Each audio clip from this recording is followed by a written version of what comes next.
Welcome back to Only Talk Sports. And tonight we have the Elite Eight game live reaction between the Miami Hurricanes and the Texas Longhorns. This should be a thriller, a classic. I am looking forward to this game. And we just had a huge game just a couple of hours ago between Creighton. And that was a fantastic game the way they played against San Diego State. But the Creighton Blue Jays fell just a little short. A controversial ending. A lot of people were talking about it. San Diego State won the game on a foul on Ron Nimhart at the end of the game. And a lot of people argue that at the end of games like that, a foul should not be called. But it is what it is there. And then there was potentially 0.3 seconds left for Creighton to maybe do something. They didn't give him any more time either. But Creighton falls short against San Diego State. But what a great game. And even with the ending, it doesn't take away how great of a game it was. It's just very unfortunate the game ended on such terms. But overall, what a game between both teams, and it goes to show how great the Elite Eight's been. Overall, the Florida Atlantic win over Kansas State was huge. UConn did beat Gonzaga by a lot, but then you had the great game between San Diego State and Creighton, and San Diego State's moving on to the Final Four, but we have one game left in the Elite Eight between the Miami Hurricanes and the Texas Longhorns. It's going to be really interesting to see what happens with these two teams, and whoever wins this game will be the last team to go to the Final Four. It should be awesome. Right now, they're showing Rodney Terry. He's done a great job with Texas. They're 29-8 and 12-6 in the Big 12 this season, and obviously has done a great job with Chris Beard's dismissal, keeping the Texas Longhorns team together. But Jim Larrañaga at Miami, they're 28-7 and 15-5 in the ACC this season. Both teams are great. Miami, I wouldn't say they completely live and die by the three, but they're a big-time three-point shooting team. They have a lot of good guards, but Texas, they can shoot the basketball as well. It should be a high-level game that will be won more than likely by the team that makes more big shots. But the game's about to tip off between the Texas Longhorns and the Miami Hurricanes, and the game is off. The final Elite Eight game of March Madness 2023, and the Miami Hurricanes have the basketball. Nigel Pack with the ball. He gets it to Isaiah Wong. Both those guards are fantastic for Miami. Norchad Omier, the tallest player that plays significant minutes for Miami, with the ball at 6'7". But Jordan Miller, he gets the ball and he lays it in for Miami. Jordan Miller has been actually playing great basketball this season for Miami. He's averaging 15 points per game. But Miami's on the board first, and it's 2-0 Hurricanes. But Texas having a great season in the Big 12. They've been playing great basketball. It's their first Elite Eight appearance since 2008. And the Longhorns have a lot of talent and a lot of depth on their roster. It should be a high-level game, up and down the floor play. Timmy Allen with the ball for Texas. He does a turnaround jumper, and he misses the shot. And Norchad Omier with the rebound. Miami's been rebounding the ball really well for a team that has a lot of small guards. Very short team. They've been rebounding the ball at a high level. Miami with the ball right now. Isaiah Wong, he's trying to drive on Marcus Carr. He's going up and under, and Isaiah Wong almost gets the incredible layup to drop, but he does not get it to fall.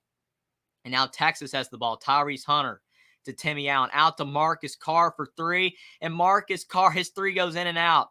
He had the shot. Miami could not get the rebound. Tyrese Hunter up to Christian Bishop, and that play does not work either. Miami basketball. 18:30 to go in the first. Nigel Pack all the way to the rim, and Miami with a 4-0 lead. Miami's probably one of the only teams that can run the floor just as high of a level as Texas does, and you can see it early with both of these teams. Tyrese Hunter falls to the floor. Now Timmy Allen with the ball down low. Now it's back out to Marcus Carr. He thought about the three. He did not shoot it because he just missed. And now Tyrese Hunter for three, and Hunter's three goes in and out. Texas just cannot get a shot to drop early in this one. 18 to go in the first. Miami basketball.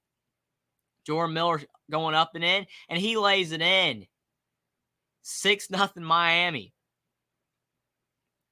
What a play. What a start for the Hurricanes. Jordan Miller going up and laying it in over Christian Bishop and one. If he can hit the free throw, it'll be a 3-point play. But you could not ask for a better start for Miami right now. They're playing great basketball. It's 6-0 Miami, 18 to go in the first. Jordan Miller averaging 13.6 boards and a block this tournament so far, and he makes the free throw. So a 7-0 start for Miami. You could not ask for a better start for Jim Larrañaga's squad. What is Texas going to do on the offensive end? They've been taking a lot of jump shots, and they've been rimming in and out. So probably try to get the ball in the lane would be a smart thing to do on this drive. And Christian Bishop, he drives in and gets fouled. When you're not making your three, sometimes driving the basketball works just as well.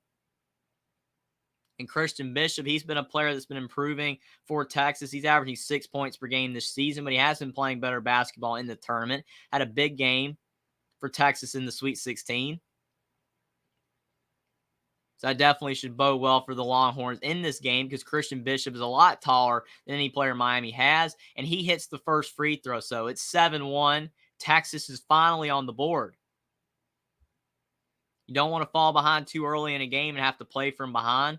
So you got to avoid getting blown out early in the game and then having to claw your way back. Texas trying to keep Miami from extending this lead too much. But Christian Bishop at the line for the second free throw. 17:46 to go in the first half. And he shoots the free throw, knocks it down. Free throws are key in March Madness. It's 7-2. But Miami basketball. The Hurricanes are looking really good early in this game.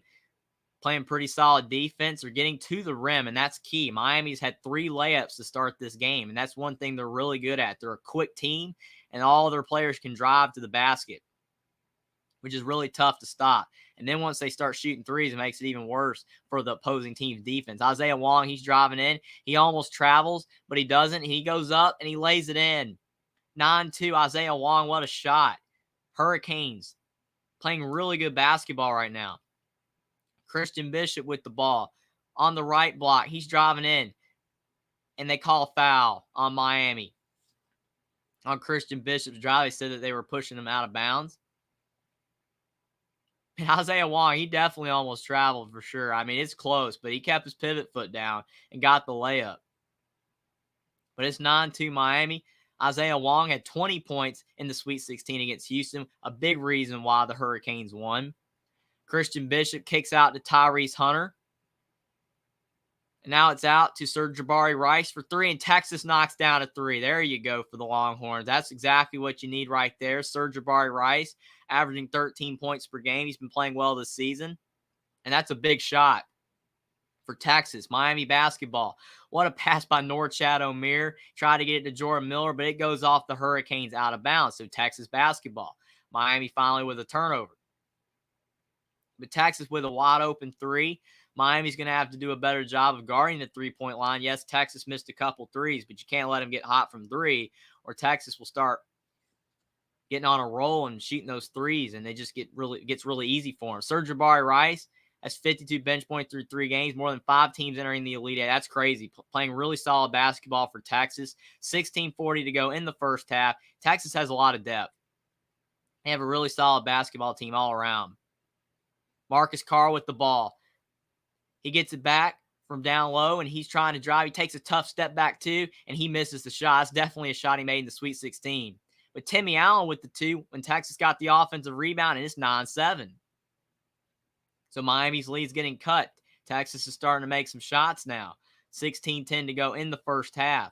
Timmy Allen's averaging 10 points and 6 rebounds this season, having a solid year. But Isaiah Wong trying to drive on Marcus Carr. He gets slowed down. Definitely some physicality early in this game. But Miami going up with the ball, and they missed a tough floater. Anthony Walker could not make that shot. Texas almost turns it over, but they do save the ball from going out of bounds. Sir'Jabari Rice with the ball at the top of the key. Now Marcus Carr has it. He's been cold to start this game, but it don't take much for him to get going. Marcus Carr's driving on Isaiah Wong. Kicks it out to Brock Cunningham.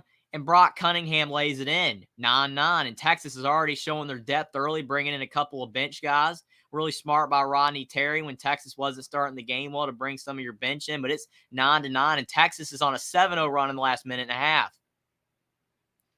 Texas has avoided the early rush by the Hurricanes, and we got a top ball game. But Miami's driving the ball. Nigel Pack, he gets stopped. He kicks it out to Anthony Walker, and he misses a relatively easy floater. Now Texas basketball. Marcus Carr running the floor. Kicks it up to Sir'Jabari Rice. He thought about the 3. Now to Timmy Allen in the corner. Timmy Allen trying to drive on Jordan Miller. Timmy Allen, he misses the tough 2. And there's a foul on Brock Cunningham. He doesn't like the call. He thinks it's an over and back on Miami. But we have a 9-9 game at our first media timeout. High-level basketball to start the final game of the Elite Eight.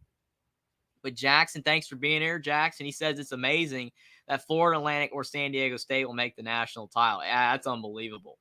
I mean, I think, again, looking at that crate, San Diego State game, a tough way to end the game. There's going to be a lot of people talking about that for a long time. But overall, I think that's still great win for San Diego State, regardless of that fact. And like you said, it is amazing that either of these teams will be playing in the national title game. It just goes to show with the right coach, the right players, and a little bit of luck and a lot of really good basketball being played by a team, you can get to the national championship game, even if you aren't a blue blood or a perennial power. Unlike college football, where the talent gaps are just so large and it matters a lot more in football. Basketball is just such an awesome sport that all of these teams get a really good chance. Jackson says as well, now we just need to see if a future SEC team in Texas will make the Natty or if Miami will make their first ever trip to the Final Four. I think that's a really interesting assessment as well. I think overall, you look at Miami or Texas, I could see either team winning in this game and the way they're playing right now. Both are playing at a high level and definitely so far, they look like Final Four teams, definitely deserving of being in the Final Four. So it will be interesting to see for sure. Jeff, thanks for being here. Says, did not agree with the foul at all for sure. A lot of people, again, are going to be talking about that for a long time. It was definitely tough.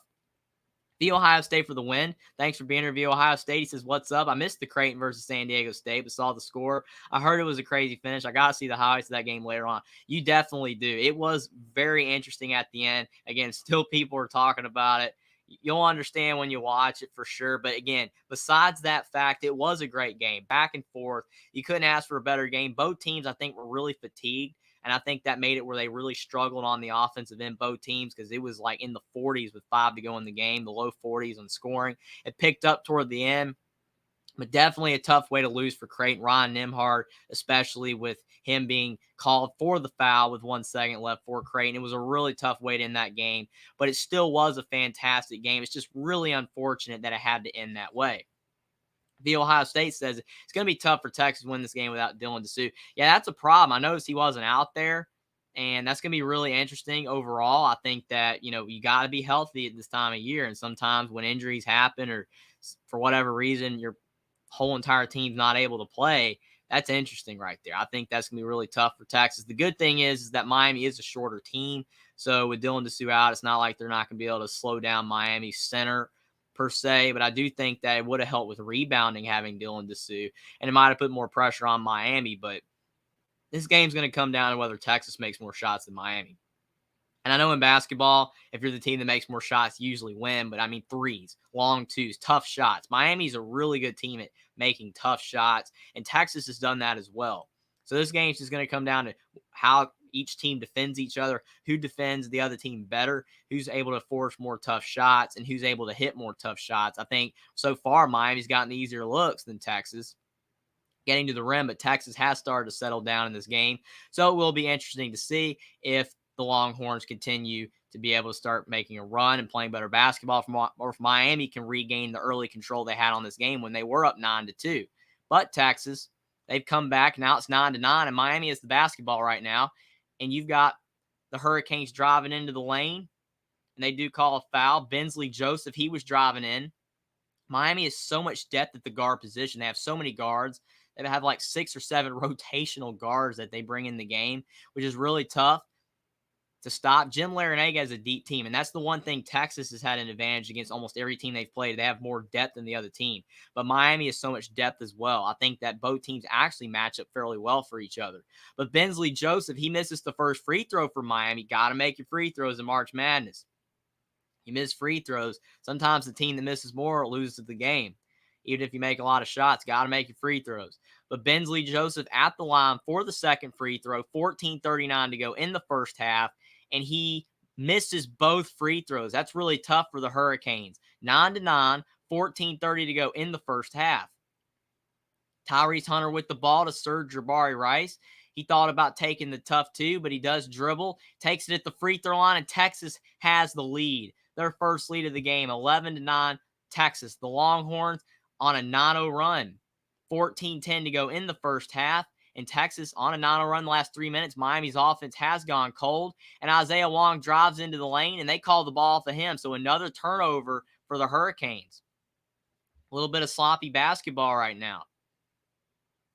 You could argue that was a foul on Timmy Allen on Isaiah Wong's drive, though. That was a lot of contact, but they've been letting a lot of teams get away with a lot of contact in the tournament, which is the tournament. You want the physicality, but that's what made Ron Nimhard's foul at the end of the Creighton San Diego State game even tougher. It's just been so much contact. And I like the fact they're letting them play for the most part, most of these situations, because it's the Elite Eight. You definitely want to see the talent be able to show itself instead of making free throws, for sure. But Sir'Jabari Rice, he kicks to Timmy Allen, back to Sir'Jabari Rice. He gets the ball stolen from him, but Tyrese Hunter saves it, and Texas keeps the ball. But Miami's really scrapping right now, trying to get those steals. Timmy Allen driving in, kicks it out to Tyrese Hunter, and Tyrese Hunter with him. Beautiful step back, and he misses the two. But Texas saves it again. But Miami does end up with it. And you've got Bensley Joseph down the floor. He tried to slam dunk, and he misses the dunk. He might have been fouled, but now he looks shaken up. But unfortunately, that is the risk you take when you elevate. Oh, man. That is a tough hit. He got blocked by Tyrese Hunter, and Bensley Joseph fell hard to the court. It's not turf. This is not football. You're not falling on turf. You're falling on hardwood. It is a lot harder. But I think Bensley Joseph will be okay. Probably wishes he was landing on turf, but he is rewarded by going to the free throw line. But he's already missed 2 free throws for Miami, but he does hit the first. So it's 11-10. He's now 1 of 3 at the free throw line. They're bringing Jordan Miller back in the game for Miami. He's been really good this year for the Hurricanes. Definitely has improved his game in all facets of the game. Rebounding, shooting, just hustle plays, and that's why he's averaging 15 points. But Bensley Joseph, he knocks down both free throws this time around. So now he's 2 of 4 at the line, and it's an 11-11 game. 13:30 to go in the first. But Marcus Carr, he's been quiet so far in this game, but he had a huge game in the Sweet 16. But now Marcus Carr with the basketball, trying to get it into Christian Bishop. But Norchad Omiir's guarding him well. Christian Bishop with the ball, trying to drive on Norchad Omiir. He goes up with it, and he misses the shot. Norchad Omiir with the rebound. He's built like a Mack truck. Even though he's small, he's able to get a lot of rebounds just through physicality. Nigel Pack for 2, and he misses the shot. Christian Bishop with the rebound. Almost a turnover for Texas on the rebound, but they do keep the ball. Texas definitely bringing in some of the rotation guys in. Brock Cunningham, he's played some solid minutes this year. Arterio Morris is in the game as well. But Sir'Jabari Rice, he pulls for 3, and he knocks it down. 14-11. What a 3 by Sir'Jabari Rice. Miami hasn't hit a field goal in almost over 4 minutes. It's been a tough sled for Miami's offense. But Texas definitely taking advantage of Miami's struggles on the offensive end. And what a shot by Sir'Jabari Rice. I think they did call a foul in Texas on Arterio Morris going down the floor, but Miami will be inbounding the basketball. It's going to be really interesting to see if the Miami Hurricanes can handle the length of Texas. Texas's guards are a lot bigger than Miami's guards, but I do think the Hurricanes still have the speed advantage. Jordan Miller with the ball, trying to drive on Christian Bishop, but Bishop's playing good D, but he does shake him a little bit. Jordan Miller driving in, he goes up with a floater, and he banks it home. 14-13. Miami cuts it to 1. What a shot by Jordan Miller. Now Sir'Jabari Rice, who's had a really solid start to this game. He's got 8 of Texas's 14 points. But Brock Cunningham for 3 for Texas. That's a big sign for the Longhorns.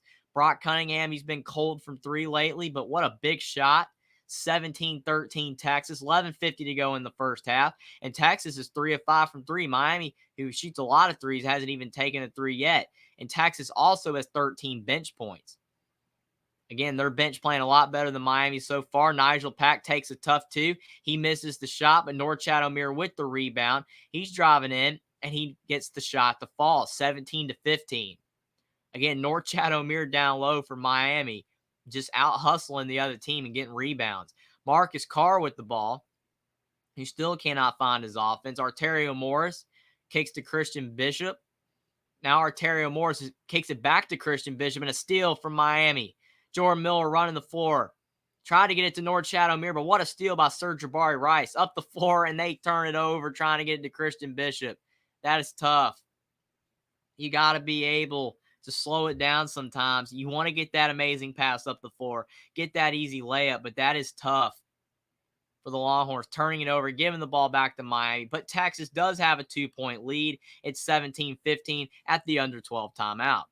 The Ohio State for the win says, at the end of the day, I don't see anyone beating UConn. I think UConn will win the national title. Well, you are absolutely correct. The Ohio State for the win. The way UConn's looking right now, they have been the most dominant team in the NCAA tournament. They've won every single game by over 15 points. They beat St. Mary's by 15, but every single game besides that, they've won by over 20. So I think that you look at a team like UConn, if they can continue their dominant level of play, I think they have a really good chance to win because of the fact they're playing so well. They're finding ways to win by a lot. UConn's just dominating every team that they play. Like no other team has this NCAA tournament. So if UConn can keep up the level of play that they're at, I think they have a great chance to win it all. But I will say if UConn has a bad game, they can be beat like every other team. Because right now, every team's shown that they can be beat this March Madness. This Texas-Miami game, Miami had a horrible game against Drake. No one even remembers that game. They barely beat Drake. Isaiah Wong had like 5 points in that game. He played not very well. Miami was really struggling all over the floor, but they found a way to win. And ever since that game, Miami's been playing great. They blew out Indiana. They blew out Houston. They've been playing great basketball. They're knocking their shots down. Isaiah Wong's been playing at a high level. So it just comes down to whether you can win games by playing very well every single game, or you can find a way to win ugly. And Miami's done that so far. Texas has as well. Texas has been playing really good basketball this tournament, and they've been winning a lot of games. But I do think you look at UConn, yes, they have been the most dominant team. But if they can keep it up for 2 more games, then UConn will be the national champion this season in 2023 and will win their 5th national title. But if they have a bad game, someone else can win it. And every other team has never won a national title before, so it will be their first. But it will be very interesting via Ohio State, but I do agree with you. The way UConn's playing, I think they are definitely the heavy favorite for sure. Austin Williams is here. Thanks for being here, Austin. He says, what's up, Jeffrey? I don't know if anyone had Florida Atlantic and San Diego State in the Final Four. This is what March is all about, for sure. If anybody had Florida Atlantic and San Diego State in the Final Four, you either knew something, got a lucky guess, or somehow you just knew something we didn't. That's all you can say. No one could have predicted that. I mean, it is one of those things where you got to give both teams a ton of credit. San Diego State is a good basketball team. They were a 5 seed. So at the end of the day, even though it's still completely a shock, they still were a great team that a lot of people thought was a good basketball team. That's why they were a 5 seed. So it is definitely a shock. And no one was expecting Alabama to go down in that bracket, especially once the top teams like Arizona and Baylor lost in that bracket.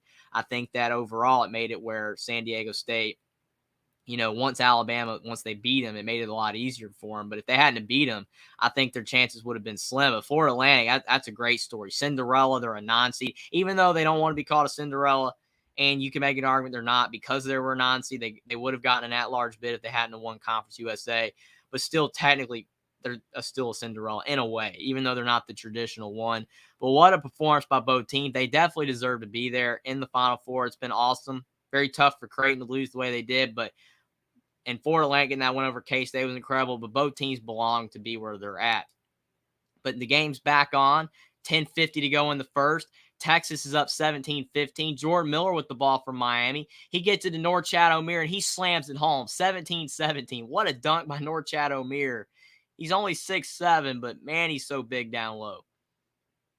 Just a very tough physical post player. Now Texas has the ball. Tyrese Hunter.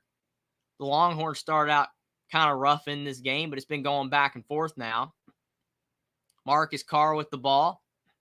He kicks to Brock Cunningham, who just hit a big 3 for Texas. Now to Sir'Jabari Rice. He fakes 3, kicks to Marcus Carr, to Tyrese Hunter in the corner, and he misses the shot, but really good passing from Texas. Brock Cunningham with the offensive rebound, and Marcus Carr knocks down the 3. The best time to shoot a 3, as a lot of people always say, is on an offensive rebound.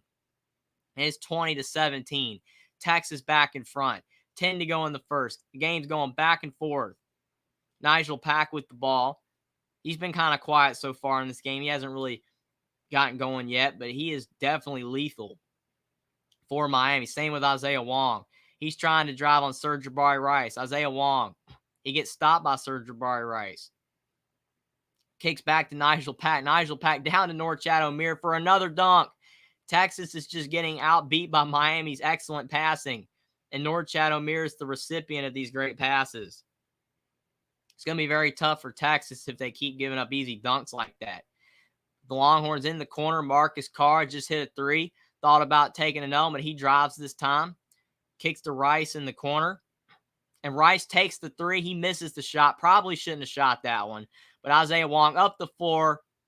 And almost a turnover. I think they do call Miami out of bounds. Miami pulled a Texas, throwing the ball ahead, and they turn it over. 20-19. But both teams are going at it. It's a back-and-forth game early. Definitely looking like an Elite Eight game, the way both teams are playing. And it also looks like both teams have significantly more energy than Creighton and San Diego State. Both teams look exhausted now. But this game, there's a lot of high-flying action. Still a lot of juice left in the tank for both these squads. Brock Cunningham with the ball. Kicks to Marcus Carr. And Marcus Carr, he's trying to drive on Jordan Miller. He decides to pass to Sir'Jabari Rice in the corner. And Texas shooting a lot of threes. But Brock Cunningham with another offensive rebound. But I think they did call his foot out of bounds. So that's tough for Texas. But you got to love the effort of Brock Cunningham. He's doing everything he can on the glass. Getting rebounds. 8:43 to go in the first half. Rodney Terry trying to get his squad to play at a high level like he has all year. But Miami to inbound the ball. Nigel Pack with it. 8:40 to go in the first. Nigel Pack's a really short player, but he's a really good player. Really good shooter, does a lot of things well on the offensive end, a great passer to his teammates. Norchad Omier just hit two big dunks. He's driving in, he lays it up and in, and it does not fall. It looked like it was going to go in, but it did not. Marcus Carr down the floor. Marcus Carr pulls a three. Maybe a little premature there on that shot. Should maybe pass it to his teammates, but he does miss the shot. Isaiah Wong. He kicks to Jordan Miller. Jordan Miller goes up and under, and Miller lays it in. 21-20, Miami back in front. 8 to go in the first. Tyrese Hunter with the ball. He kicks to Timmy Allen in the corner for Marcus Carr, and Texas hits a three this time. Texas is just going to keep shooting them. They don't care if they keep hitting or missing. They just keep shooting threes. Marcus Carr in the corner with a short memory. And he hits a big three in the corner. It's 23-21 Texas. 7:30 to go in the first. Nigel Pack, he finally pulls for three, and he misses. Brock Cunningham with the tough defensive rebound. And Marcus Carr, he's bringing the ball up the floor again. Just hit a big three in the corner. Brock Cunningham, he thought about the three, but he's driving in, kicks to Timmy Allen. He takes the tough two, and he knocks it down. 25-21, Texas now up by 4 with their largest lead of the game. 7:10 to go in the first. Nigel Pack with the ball. In the Sweet 16, Miami was 11-25 from three. They're 0-1 today. They have not shot a lot of threes. Texas is running them off the line. But Nigel Pack takes a tough step back, too, and knocks it down. What a shot by Nigel Pack. 25-23 Texas. 6:50 to go in the first half. Miami's hanging around. Texas cannot pull away. Neither can Miami. But Tyrese Hunter for two. He misses. And Isaiah Wong with the rebound. He's running the floor. He's trying to drive. He pulls it back out. Probably a wise decision there. 6:30 to go in the first half. Both teams are running the floor. But Isaiah Wong with the basketball, trying to figure out what to do on offense for the Hurricanes. Kicks back out to Jordan Miller. Wooga Poplar's into the game for the Hurricanes as well now. Miller almost turned it over. Norchad Omier, he saves it from being a turnover. 2 seconds on the shot clock, and Omier, he takes the tough step back too because the shot clock was expiring, and he misses the shot. Rice kicks it up to Tyrese Hunter down the floor. Rice thought about the three in transition, but Texas starting to slow it down a little bit, which they rarely do. Timmy Allen down low, and he lays it in. 27-23. Great passing by Texas. And Timmy Allen with the head fake, turn around and lay it in. Let the defense blow by you. 5:50 to go in the first half. Miami basketball, there still hasn't been an under 8 timeout yet. Not a lot of fouls. Both teams playing high-level basketball. Nigel Pack kicks in the corner of Wooga Poplar. Back to Nigel Pack for three. And Nigel Pack knocks down the three. 27-26. You can't give that guy an inch of space. Marcus Carr with it now to Timmy Allen. Timmy Allen's feeling out Norchad Omier. He drives in, and he lays it in. What a layup by Timmy Allen. How did he get that to drop? 5:10 to go in the first. He went up and under two defenders and somehow was able to lay it in. But now Miami with the ball. Jordan Miller with the step back. And he gets the roll. It hits front iron, back iron, all iron, and it goes in. 29-28.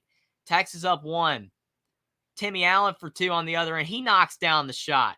31-28. 4:50 to go in the first half. Still no under 8 timeout. Both teams are playing high-level basketball.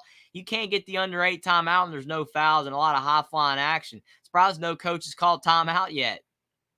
Both teams have to be exhausted, but there's a lot of guards. They got a lot of juice in them. Nigel Pack throws it up, and he got the shot, but they called it over the goal, and it don't count. But what a shot by Nigel Pack. It did not count because it went over the backboard and in, but what a play. That is insane. That is a fantastic play by Nigel Pack, but it does not count because it went over the backboard and in. But 4:33 to go in the first half, and it's 31-28 Texas. But what a lot of high-level basketball action so far in this game.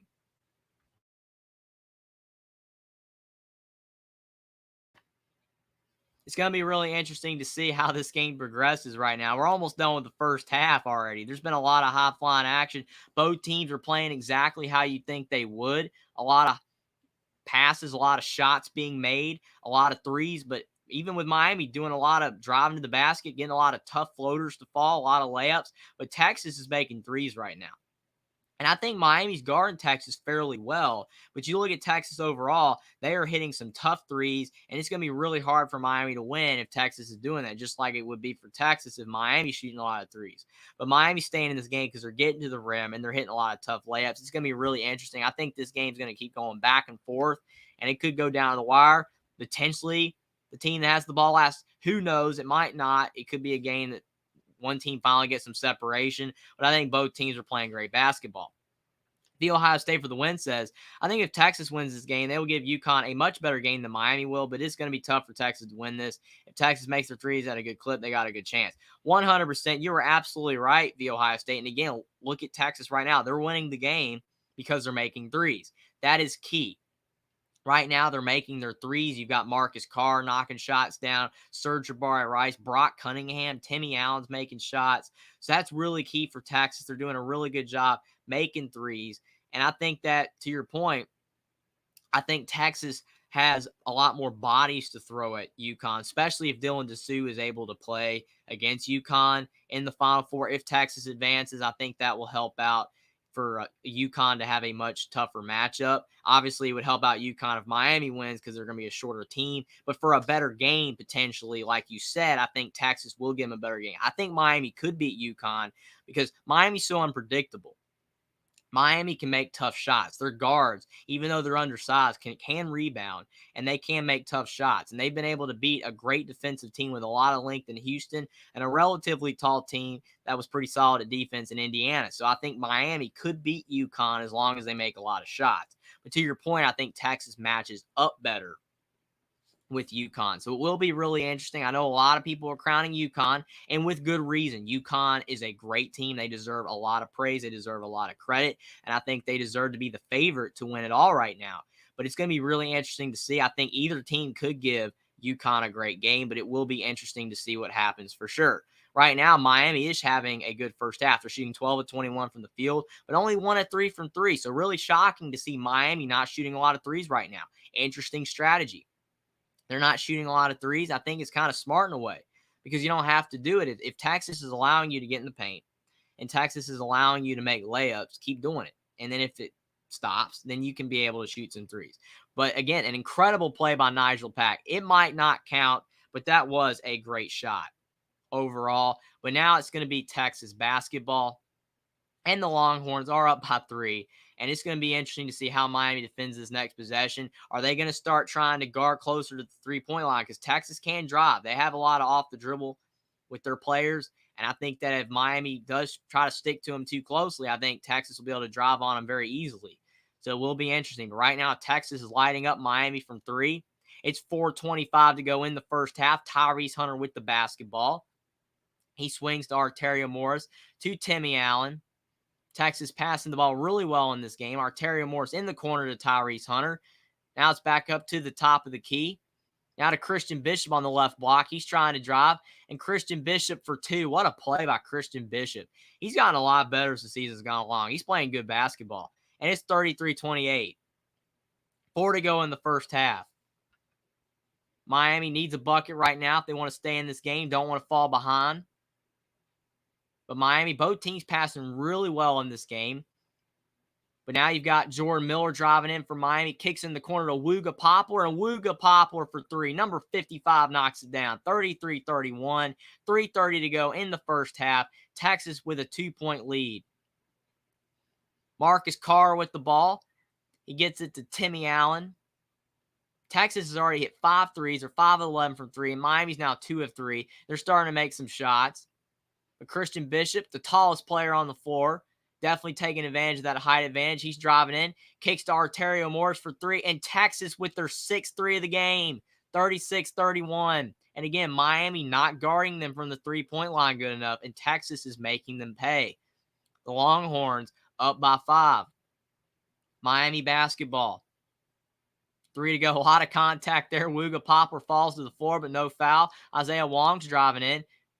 He gets it down low. And Miami misses a layup. Christian Bishop with the rebound. You got to make that one. Marcus Carr with the ball. He thought about the 3. He's driving and takes the tough step back 2. He misses a shot. Christian Bishop had the tip in, but he misses the tip. Miami basketball 36-31. 2:30 to go in the first.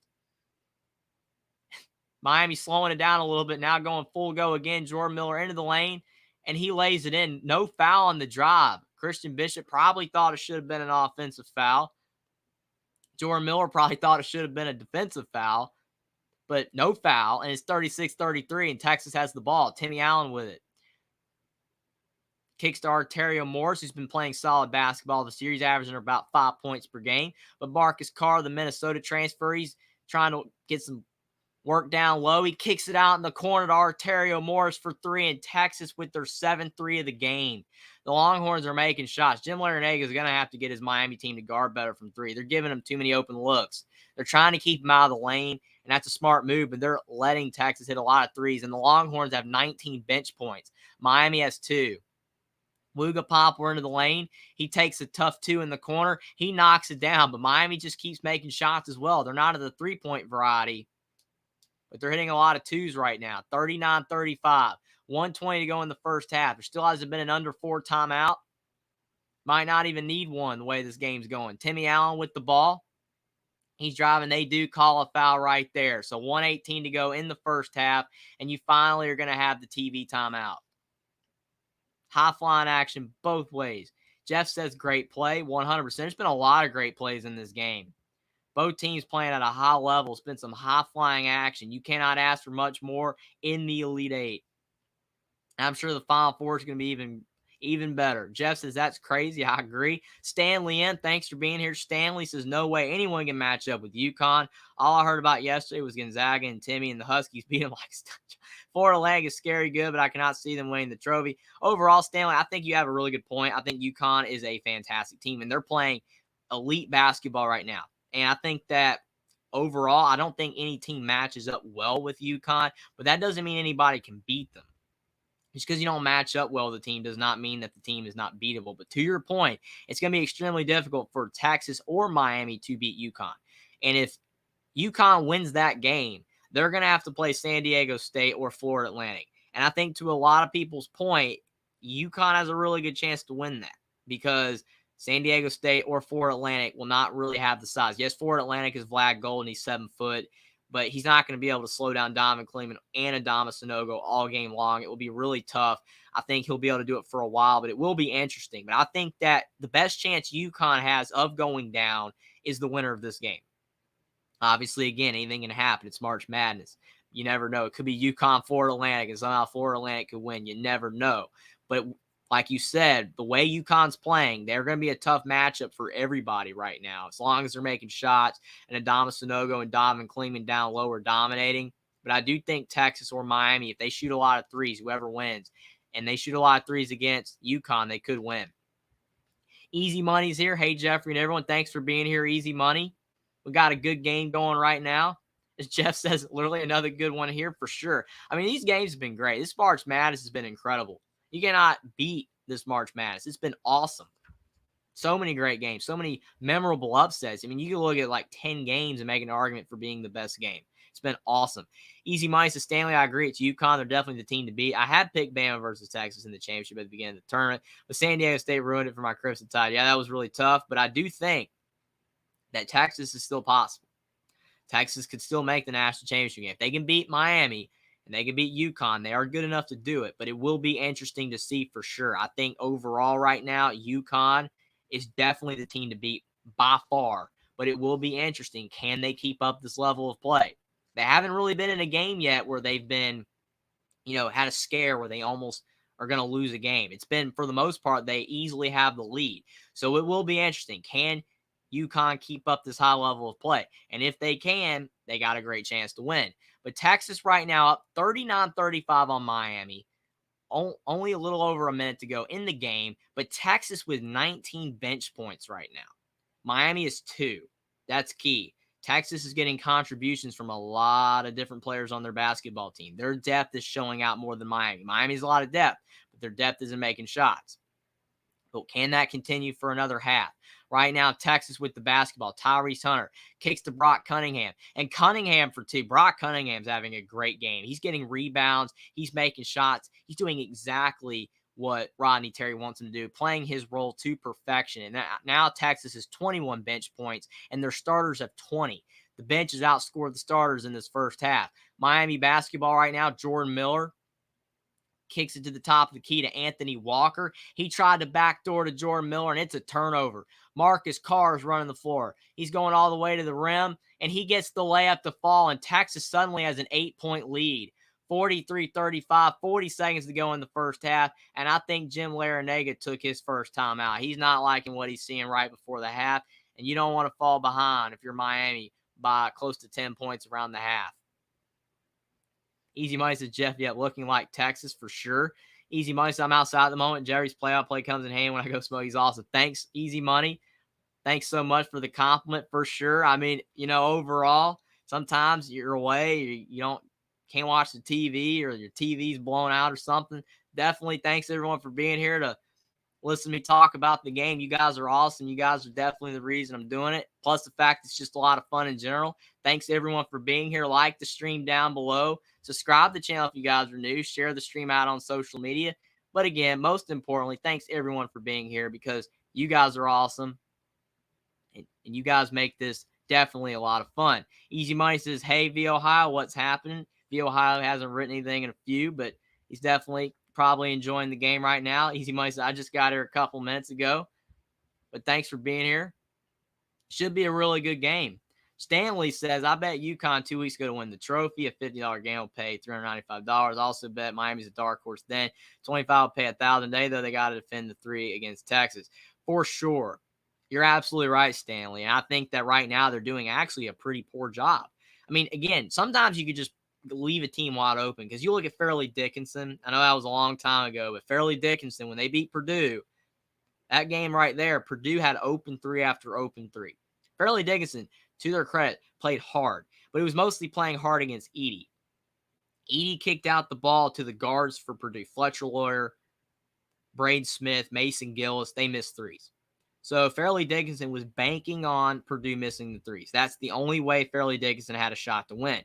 And Purdue missed the threes. So Fairleigh Dickinson won. Right now, Miami's leaving Texas open. But Texas is making the threes. So the strategy isn't working. If Texas is making the threes, you got to guard it better. If they were missing them, then keep leaving them open. I've seen a lot of teams that can't shoot the 3 ball. The other team just keeps letting them shoot it. And they're going to keep missing. But Texas isn't missing the shot. So Miami definitely will have to change their defensive strategy because it's not working right now. They're not slowing them down from the 3-point line. And I think that that's going to be an issue. But overall, it has been a high-level first half. I think Miami's had a lot of good moments in this game. Miami has a lot of firepower as well, and they can go on a big run at any time. So this 8-point lead for Texas is not safe. If Miami starts getting going from the outside, if Isaiah Long, Nigel Pack start making big shot after big shot, then Miami could easily cut the lead and take the lead back. So Texas's lead is not safe, but right now the Longhorns definitely looking like the better basketball team right now, but they're making shots.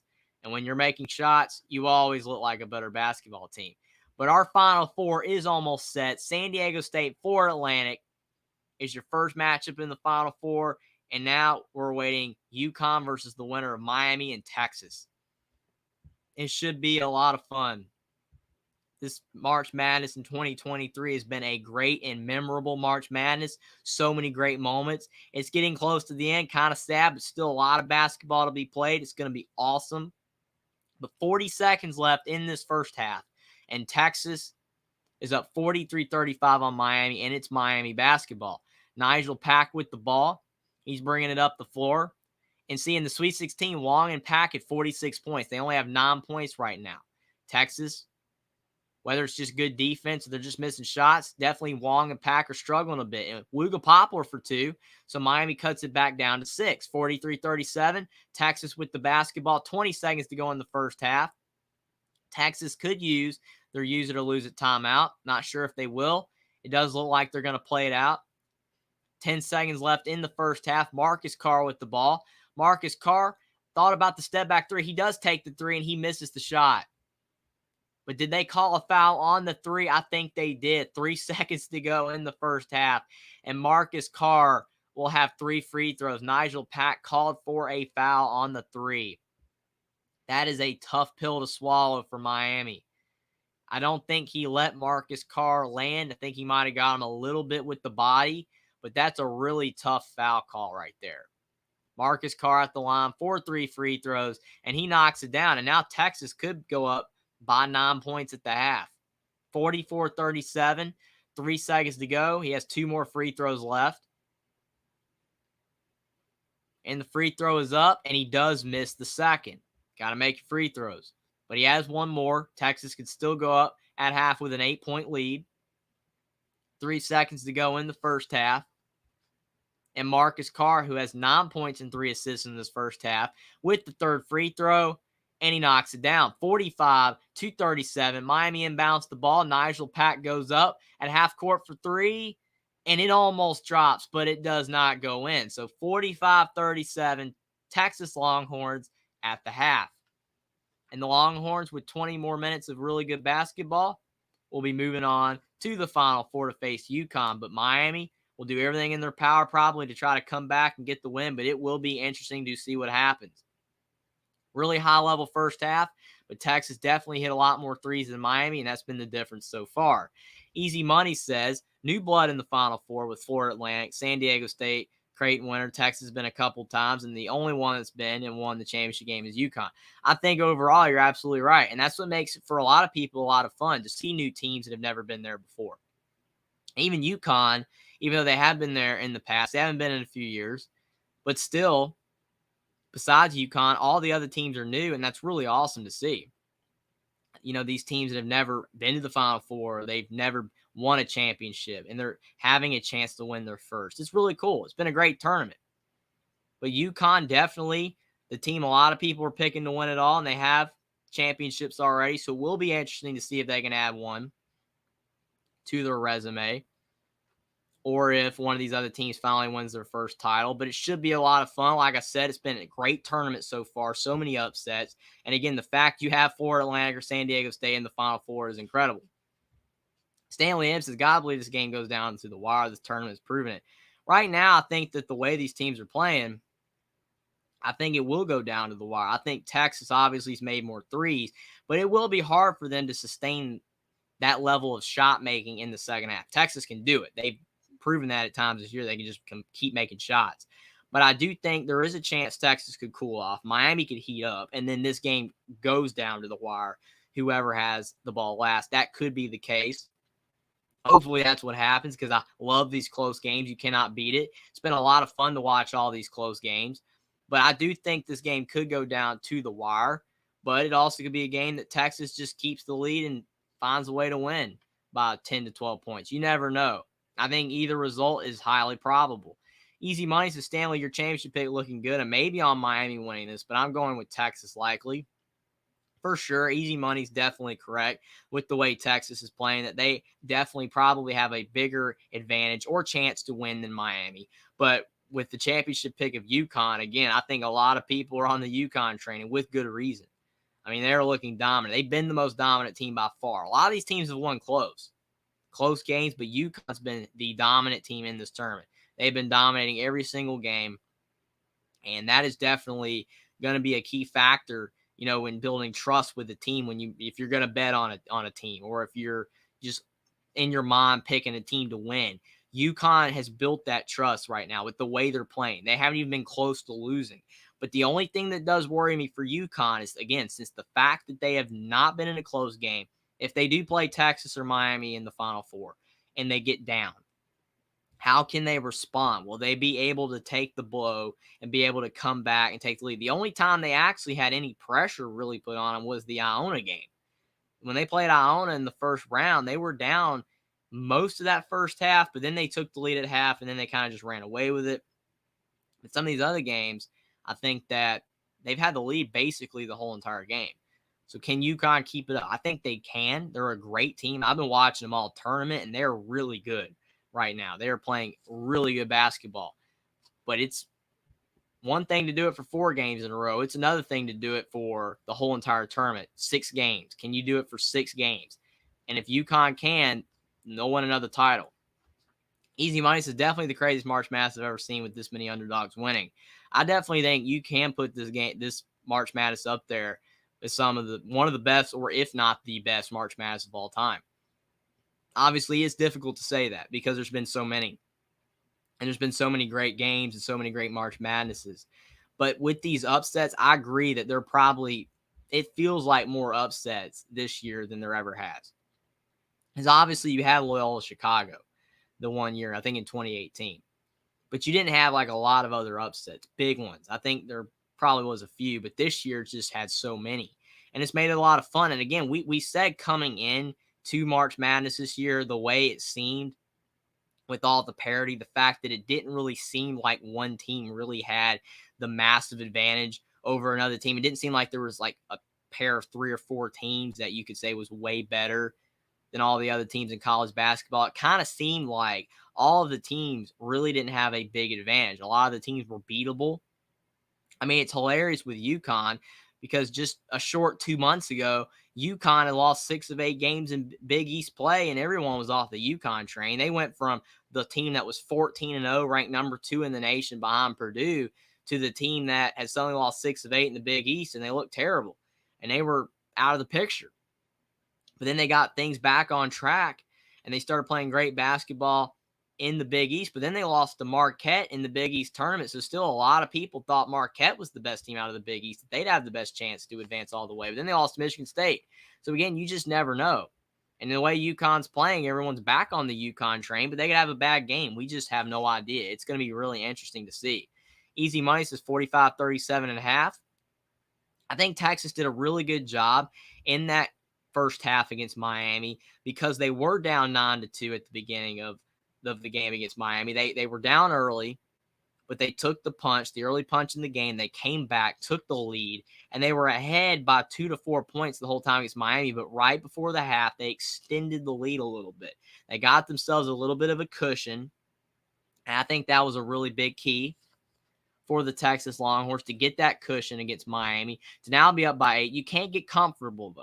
You don't want to get comfortable and say, well, we got the lead. We're up by 8 now. We're going to have a really good chance to win. You got to play another 20 minutes of really good basketball. But I do think that this 8-point lead for Texas will really help their chances to win this game. Easy Money says, I actually thought this game would be on TBS at around 5:30. I'm glad I called it at least a little before halftime. Yeah, I think a lot of people get confused with the times. I mean, overall, sometimes when you're looking at the times, and I think a game's going to come on at like 9 o'clock, and then the first game kind of ends late, and then they extend the time. It's really tough to tell. And sometimes you're getting confused. Is it CBS or is it TBS? But eventually you figure it out for sure. But I'm glad you at least made it. Again, thanks so much for being here, Easy Money. And again, I think that overall, better late than never. But just in basketball as well, you look at UCLA Gonzaga. UCLA was up the whole time. Gonzaga came back and won that game. A lot of people thought UCLA had that game in the bag. Better late than never, even though Gonzaga ended up losing anyway to UConn. But still, they were able to advance another game in the tournament. But yeah, what matters the most is you got to be winning at the end of the game. It's really interesting for sure. To have a lead at the half, it looks like you're going to win and everyone's picking you to win. But then second half, the tide turns, it changes, and then you end up losing. Easy Money says there's always big upsets, but I can't remember this many, especially beginning the tournament. Yeah, I agree. I mean, you just don't really see it like this many, the magnitude, the amount of upsets that there have been this year. I mean, you had Arizona and Princeton. You had all these upsets. You had Purdue losing to Fairleigh Dickinson. And then it just kept going on. Florida Atlantic kept beating teams, and now they're in the Final Four. It's just crazy. It's been awesome to see. I mean, you had Furman beating Virginia. That was a bit more expected, but still a 13 over a 4. Just so many upsets. There's been countless more. But again, that's what makes March Madness one of the best tournaments of all time, because you look at other sports, they don't have this level, of a tournament where you got so many teams in the tournament. You have so many teams that are capable of winning the exact same thing. In other sports, you would have a separation, like this team is way better than this team, especially in football where the talent gap so much. I just think that basketball is that sport where you have more of a potential for an upset, because if you have that one bad game, you can be beat. Alabama, like to your team right there, Alabama, Brandon Miller only hit 3 of 19 against San Diego State. He's a stud. He's a great player, but he just had that one game where he couldn't make shots. And it's just really interesting to see. In the NBA, if you have Alabama and San Diego State, and it was that style, like in the NBA where you have a 7-game series, Alabama beat San Diego State in a 7-game series because Alabama's going to have more good games, more than likely. They're the more talented team. But in a single elimination tournament, one game. You just need one game. And I think that's the craziest thing right there. That's what makes it so hectic. That's what makes it so fun to watch, because you expect the better team to win, but that better team has a poor game, and it just makes for a lot of chaos.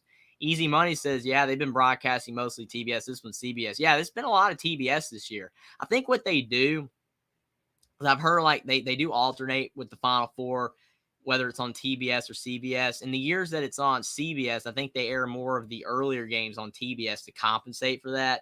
And then the times that the Final Four is on TBS, they air more of the CBS games earlier to compensate for that, because they know that the Final Four is going to draw more eyeballs. So they'll put more of the games on the other networks it's not on the Final Four to compensate for that. So they all get about the same viewing at the end of the day.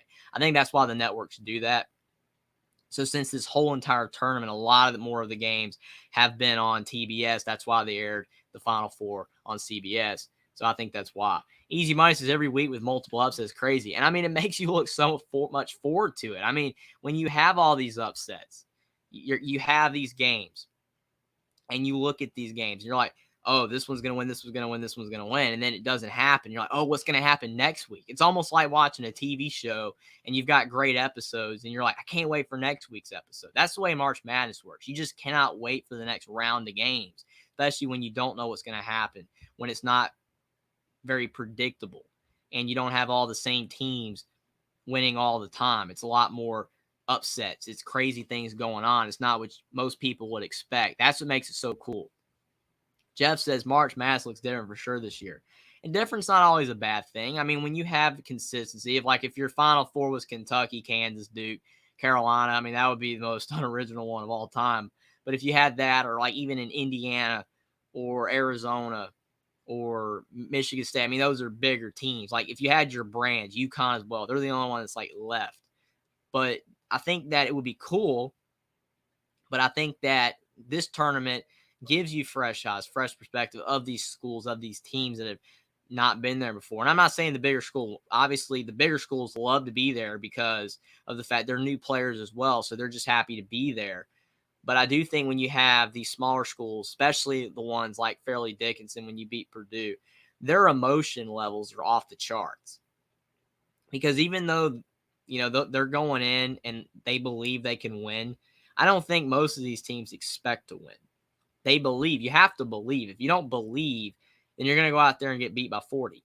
But if you have to have that belief you can win, but you don't really expect to. If you expect to win, then, I mean, I don't really know what you're doing really, because of the fact you're a 16 seed. You're not expecting to beat the 1. but you have to believe you can. And if you believe you can, you never know. Dreams can come true. And that's what makes March Madness awesome to see. And when you see UMBC beat Virginia, when you see Fairleigh Dickinson beat Purdue and all these other upsets, their emotions, their tears of joy, the fact we just did what no one thought we could do is one of the greatest things of all time in sports. It is awesome to see. I think it is amazing. And that's why March Madness is definitely one of my favorite tournaments. It's to a lot of people their favorite. It could arguably be my favorite as well. I just love a lot of sports and a lot of tournaments, but March Madness is great. And I'm glad so many of you guys like watching it as well. It has been a lot of fun this journey this year, watching March Madness. And with you guys, it's been a lot of fun. Easy Money says, point on, Jeffrey. You're right. You can't relax. Got to play your best every game. For sure. I mean, you can't overlook anybody. I mean, you would think like in the old days, oh, we're a 2 seed playing a 15. There's no way they can win. And then you get beat and you're like, how did we just lose? We were supposed to be a Final Four contender and we just lost. I mean, Arizona was a Final Four contender after beating UCLA in the Pac-12 championship game. Then they lose to Princeton. It's unbelievable. You got to give it your all every game because, again, one bad game and you're out. And it's really unfortunate because of the fact a lot of these teams are really talented. A lot of these teams have a lot of potential to win and go really far, but sometimes they just overlook a team. And sometimes it's not even overlooking a team. You just have a bad game. Again, you could be a really talented player, but just have a bad game. Easy Money says, I'm okay with every upset except the one so far. Guess which one laughing a lot? Obviously with Alabama for sure, but that's a good one, Easy Money. But yeah, most people, if you're not a fan of the team, you like the upsets because you want to see it. Like people are rooting now for Florida Atlantic. People were rooting technically for Kansas State, even though they, I guess you could say, weren't an underdog or like it wasn't not an upset. They were a 3 seed, but like with Marquise Noel, the fact he's a 5'8" point guard having all that success, it's just really cool to see. You know, people grow attached to these Cinderella teams or these certain players that, you know, maybe don't, so a lot of people think that they don't belong or they shouldn't be there. I think that's what makes it really cool as well. If you're not a fan of a team, you just get to watch that. And it's a lot of fun. But I think for a lot of people as well, you know, when it is, you know, your favorite team and they lose, it's tough. And also when you have, you know, bets on the line, a lot of people bet, which again, that's, you know, people learn to do that, you know, and you have a lot of success sometimes. Sometimes there's a lot of heartbreak as well. But it does add a lot of anxiety and intrigue to the games because, oh, I bet this, who's going to win? But if you're just a fan and you're just watching these games, there's no bets on the line and there's nothing else on the line, no fandom or anything. You're just watching these games. The upsets are awesome because you're like, wow, the unthinkable happened. I know for a lot of people this year with the amount of upsets there's been, it's not as surprising maybe. And it's kind of like, oh, I'm getting used to these upsets. You can't really get used to them because they still don't happen enough. And in next year's tournament, it might be back to the normal and it might be more of the big teams are in there and it's not a lot of these Cinderellas. You never know. It could be back to what it usually is. But this year, definitely enjoying it while there's a lot of these upsets. It's been a lot of fun to watch for sure. And hopefully next year's tournament's awesome as well. But this year's tournament's been great.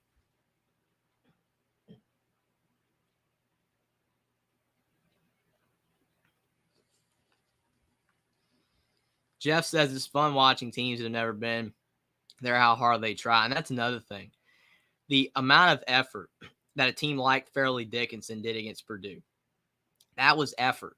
I mean, the effort was off the charts. They did everything they possibly could to win that game. And that was just so fun to see. The effort was there. Again, the belief was there. And like you said, it's a lot of fun to see. You're absolutely 100% correct. It is so fun to see these teams that don't usually get to be in these situations or never in these situations have their moment. March Madness, one shining moment. And, you know, watching these teams just play so hard. And again, the tears of joy. I mean, you look at the San Diego State players, even though the ending was controversial, it doesn't take away how great of a game that was.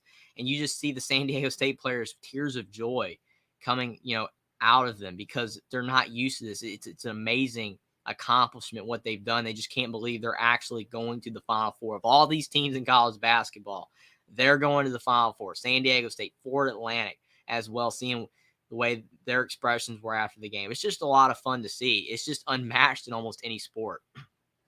Easy Money says, Jeff, I like that too. I just wish our Crimson Tide was one of them. They've never been to a Final Four. And even though Alabama this year was not like a Princeton or afford Atlanta, like a smaller school or even Fairleigh Dickinson. Alabama, to your point, never been in the Final Four. It would have been new, even though they were at the top of college basketball season as a 1 seed and being ranked in the top 5. But still, to your point, that would have been new. And I think that it would have been really cool to see them in the Final Four, but it just did not happen. They just fell short, cannot make shots in that game, but they have a lot of talent, and I think they will be back. Jeff says, yeah, me too. Easy Money says there's at least 2 newbies in the Final Four. Has Miami ever been to a Final Four? I really doubt they have. In fact, probably never in Elite Eight. I don't know for sure. That's a great question. I don't think Miami's ever been to the Final Four. I mean, I'm not 100% sure. I'm pretty sure they have not. I know Florida Atlantic obviously hasn't, or San Diego State. They're new. And Miami, I don't think they have. So it would be new. If they have, it's been a long time ago, but I don't think so. But yeah, it's just a lot of new teams. Again, the only technically close to a blue blood that's left is UConn. I mean, they're the one that has the titles and the experience in the past. I mean, even Texas, you would think a program like Texas would have a national title in basketball. They don't. They haven't even been in the Elite Eight since 08. They haven't been in the Final Four in a long time as well, and they've never won a title. So it will be interesting to see if Texas can get it done. I know a lot of people don't have a lot of belief that Texas can, especially if they have to go up against UConn. But really, with all the madness we've seen, anything's possible. And I think you look at this game between these two teams. This second half is going to come down to who makes shots. And I know that, again, basketball, a lot of times it comes down to the team that makes shots. But Miami is a team that makes a lot of threes. They hit 11 of them in the Sweet 16. They have 2 made threes in this game. They're going to have to up the ante there in the second half. They're going to have to make more threes. Don't take bad shots, but you're going to have to somehow find a way to shoot more threes in the second half and make threes. And if you're not going to do that, you can drive, try to get fouled, make your free throws, get in the lane. But Texas is going to have to start missing some threes, or you're going to have to guard them a bit better, because that's the only reason Texas is winning, because they've hit more threes than Miami has. Those threes add up. And when you start, adding up the threes versus the twos, Miami's hit more shots than Texas in this game. But Texas has hit more threes. The threes add up. And Miami's also missed a couple of costly free throws as well. So definitely, for sure, just a few things not going Miami's way right now with the way Texas is playing. That is definitely the reason why the Longhorns are ahead. Easy Money says, if I'm not mistaken, I believe a few years ago, UConn won both the women and men championship in the same season. I agree with you. I think it might have been 2014. I think it was. I do agree with that. I think that did happen. Obviously, that broke college basketball. Oh, man, UConn won them in the same year. They're the most dominant team ever in college basketball, which is insane. I mean, UConn, you could argue, between the women's and the men's basketball, has had the most success, bona fide success of any team in college basketball in both women's and men's basketball, because of the amount of success both have had. What Jim Calhoun did for UConn in the men's, what Gino Armorini has done it for the women's. It's been a really big thing to see. Both have been fantastic for the women's and the men's teams. They've won a lot of titles between the two. It's been incredible. And I think that it's insane. And when you are able to win both the women's and the men's in the same season, that's crazy. But obviously this year, that's more likely not going to happen. I think Miami's still alive, though, in the women's, in the Elite Eight. The women's, Miami's in the Elite Eight. Miami men's right now still alive. So Miami could be that team somehow. You never know. They could win it both. But that would be really tough. But South Carolina obviously is a heavy favorite in women's basketball. They're undefeated. That would be crazy for women's basketball. But right now, we've got Miami and Texas right now. The second half's about to start. You've got the legendary Bill Raftery, Jim Nantz, Grant Hill on the call on TV. But I'm live streaming the game right now. My live reaction of this game. I'm so thankful all you guys are here. Thanks everyone for being here right now, watching this game, enjoying the Elite Eight, hanging out with me. But 19:50 to go in the second half. Texas has the basketball. Marcus Carr, he gets it to Timmy Allen, and you got Christian Bishop with the turnover. And now Miami's bringing the ball up the floor. Not how Texas wanted to start out the second half with a turnover. And Miami, Wooga Poplar drives into the lane, and he misses a layup that he should have made. And now on the other end, Texas with a big dunk. Christian Bishop, what a play. The Longhorns really playing good basketball right now. Overall, in the first and second half, they did start out with a turnover, but that was a really good play by Marcus Carr, driving the ball down the floor, and Texas with the big dunk. Easy money says in women's, I believe it'll be South Carolina. I'm hoping they win it because of their great run pulling for them. I mean, it'll be crazy for them to go undefeated. The men's team has never done it since 1976 with Indiana. That was the last time there's been an undefeated team. You were close with Gonzaga. They lost to Baylor when they were undefeated. And obviously Kentucky's twice. They were undefeated and lost in the Final Four to Wisconsin. And they were undefeated the one year with Anthony Davis, but only lost to Indiana. But that's been crazy. But if South Carolina could do that, it's a feat to go undefeated in either sport for sure. But Miami, they hit a tough 2 off a turnover from Texas. And it's 47-39. Luga Poplar tried to steal it again, but it's Texas basketball. Easy Money said, don't forget the live reaction of our man Jeffrey. Thanks so much, Easy Money, for the compliment. Thanks for being here. It's a high-level basketball game right now. Texas is playing better right now on both sides of the ball, but the Hurricanes trying to hang in there. 19 to go in the second half.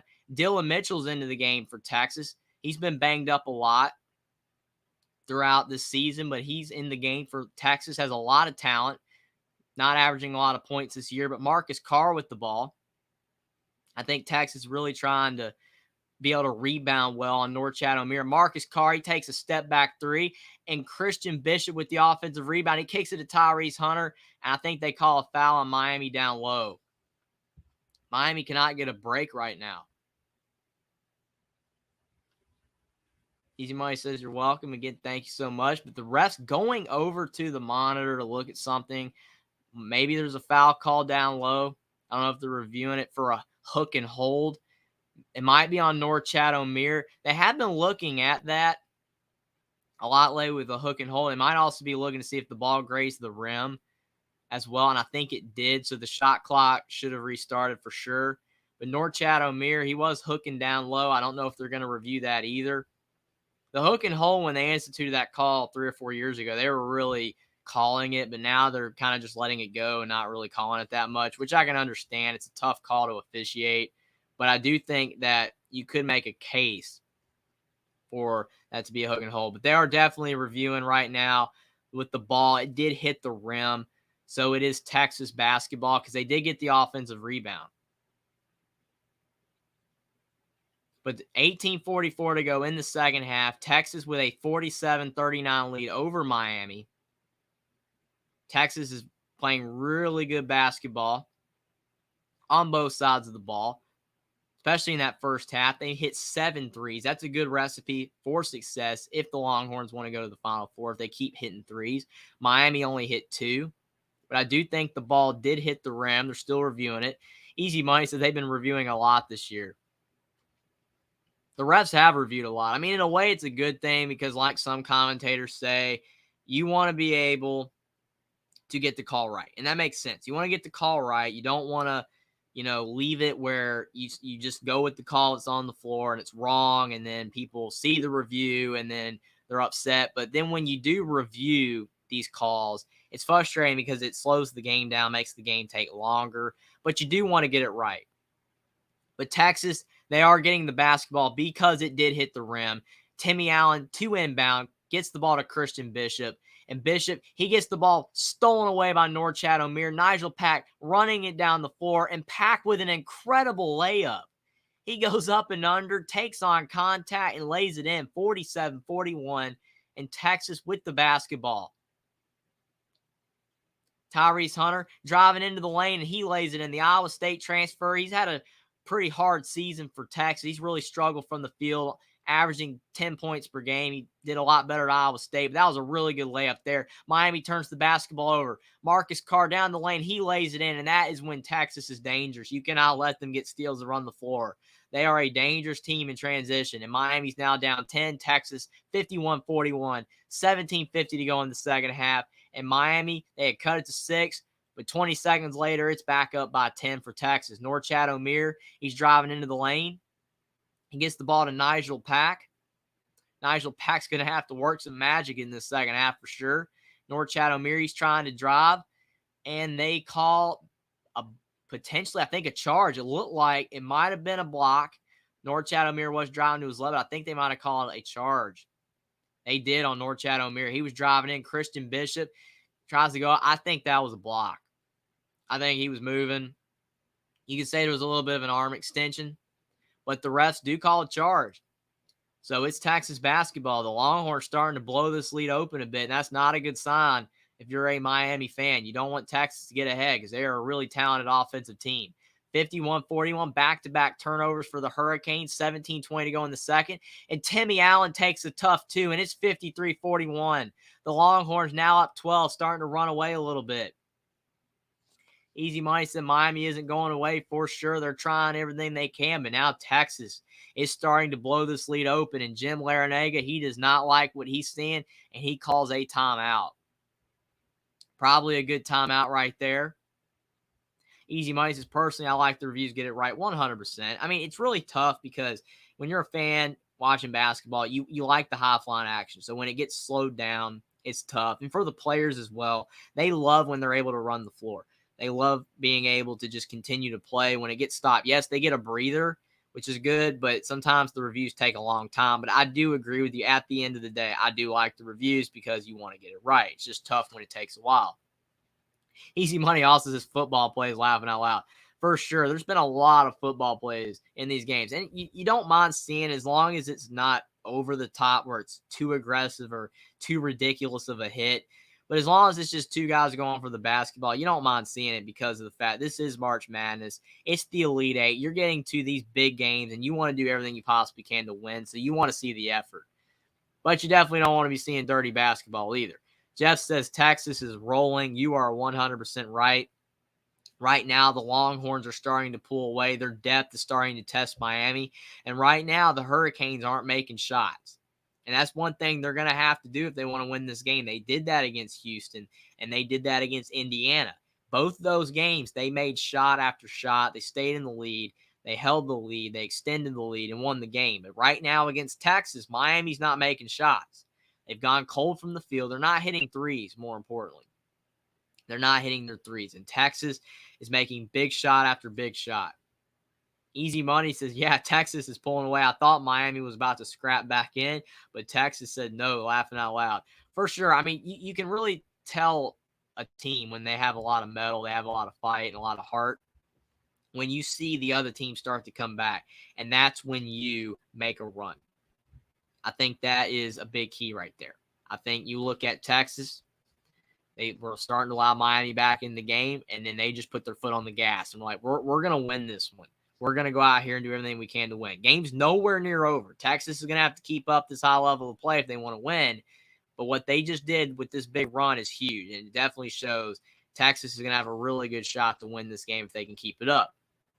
Easy Money with a good line here to Jeff says Texas is going, only the Tide rolls, laughing aloud. I agree. I mean, I think Roll Tide roll, Crimson Tide. I mean, they are technically the only Roll Tide roll, but Texas right now is on fire. We'll just put it that way. The Longhorns, burnt orange, they are on fire. They're playing great basketball right now, and they have a really good chance to go to the Final Four if they can keep up this level of play. That was a great layup by Nigel Pack, but that's the last time Miami scored a couple minutes ago, and ever since then, Texas has been making shot after shot going down the floor. With 17-17 to go in the second half, and it's a 53-41 lead for the Texas Longhorns. Miami with the basketball. 6-0 run for Texas in a minute and a half. Nigel Pack with the ball, trying to get something going for Miami's offense. He's driving in the lane. He tried to step back, but good defense from Texas. Now Wooga Poplar into the lane, and he lays it in. But still, really good defense from the Texas Longhorns. But a tough shot. Good offense beats good defense. Miami cuts it back down to 10. 16:40 to go in the second half. Tyrese Hunter with the basketball. Kicks to Christian Bishop. Now Marcus Carr with it. To Timmy Allen, down low to Christian Bishop on the left block. He's had a solid game. He goes up on Norchad Omier, and they call a foul on Norchad Omier. So Christian Bishop will be shooting some free throws. Jeff says, easy money, my bad. Sorry, that's funny. And Jim Larrañaga is hot. He is mad. He does not like the foul call. But Texas up 10, and Christian Bishop will be going to the foul line for 2 free throws. 16:32 to go in the second half. Texas, they've been shooting the free throw line pretty well in this tournament, been hitting most of their free throws, but Christian Bishop, as I say that, misses the first. He hit 2 free throws earlier in this game. 16-32 in the second half. Christian Bishop with 4 points and 5 rebounds. He's playing a really solid floor game, getting some rebounds, and he knocks it down. So he hits the second free throw, 5 points, 5 rebounds, and the Longhorns with an 11-point lead, 54-43. And Norchad Omier has 3 fouls. So that's something to monitor for Miami. Norchad Omier can't pick up his 4th. But what a play down low. Isaiah Wong goes up. And I don't know, that has to be a foul or something. I think they called it. Dylan Mitchell just fouled Isaiah Wong hard. I mean, it looked like he got the clean block, but on the ball, but I think he got a lot of body, and he just completely collapsed on. Yeah, he had a little bit of arm as well, but what a play there by Dylan Mitchell. I mean, he was not going to let Isaiah Wong score that bucket. That's a hard foul. But Isaiah Wong, a good free throw shooter, and he knocks down the first. 54-44, Miami down by 10, 16-22 to go in the second, and Isaiah Wong hits the second. Again, Isaiah Wong, really good free throw shooter. You don't want to foul him. But Dylan Mitchell, he did not want Isaiah Wong to get that easy layup. He made him earn him at the stripe. With 16-10 to go in the second half, Texas up by 9. And they do call a foul on Wooga Poplar. He fouled Timmy Allen trying to go after the steal, go after the loose ball, but a little opportunistic there, gets the foul call, and Texas will be inbounding the basketball. A lot more fouls in the second half than there were in the first. 16-12 to go in the second half. Definitely both teams bruised up. Timmy Allen, he's got a cut on his shoulder right there. Hopefully he's okay. Just a lot of hard hits in this game. Tyrese Hunter with the ball at the March Madness logo. He's trying to drive to his right. He kicks in the corner to Marcus Carr.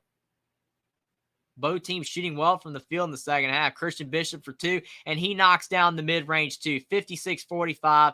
Christian Bishop now has 7 points and 5 rebounds. He's having a solid game. Isaiah Wong's driving, trying to draw a foul on Marcus Carr. He doesn't get it. Isaiah Wong kicks the Wooga Poplar. Back to Wong for 3, and Isaiah Wong misses the 3, and Dylan Mitchell skies for the rebound. Dylan Mitchell with a lot of talent. He's really struggling on offense this season, but he could be a really good player in the future. Almost a turnover for Texas, but they keep the basketball. Christian Bishop swings to Marcus Carr, and Marcus Carr, he's trying to drive on Isaiah Wong, but Wong stops him. Texas with 10 to go on the shot clock to Marcus Carr in the corner, and Carr misses the 3. Wooga Poplar with the rebound. 11-point game for Texas with the lead. 15-10 to go in the second, and Nigel Pack lays it in for 2. 56-47 Miami. Really good play there by Nigel Pack trying to get back in this game. Texas is 16 assists to 6 turnovers. That's really solid for Texas. But Miami hanging in there. Marcus Carr shoots a 3, and he knocks it down. The Longhorns are making every shot right now. They cannot miss. 59-47. If Miami wasn't playing as well as they were, they'd be down by a lot more. Nigel Pack drives in the lane, and he gets fouled at the under 16 timeout. 14-41 to go in the second half. But Texas really starting to pull away in this game right now. The Miami Hurricanes doing everything they can to stay in this one, but it's 59-47. Texas and the Longhorns are making every shot, it seems, right now.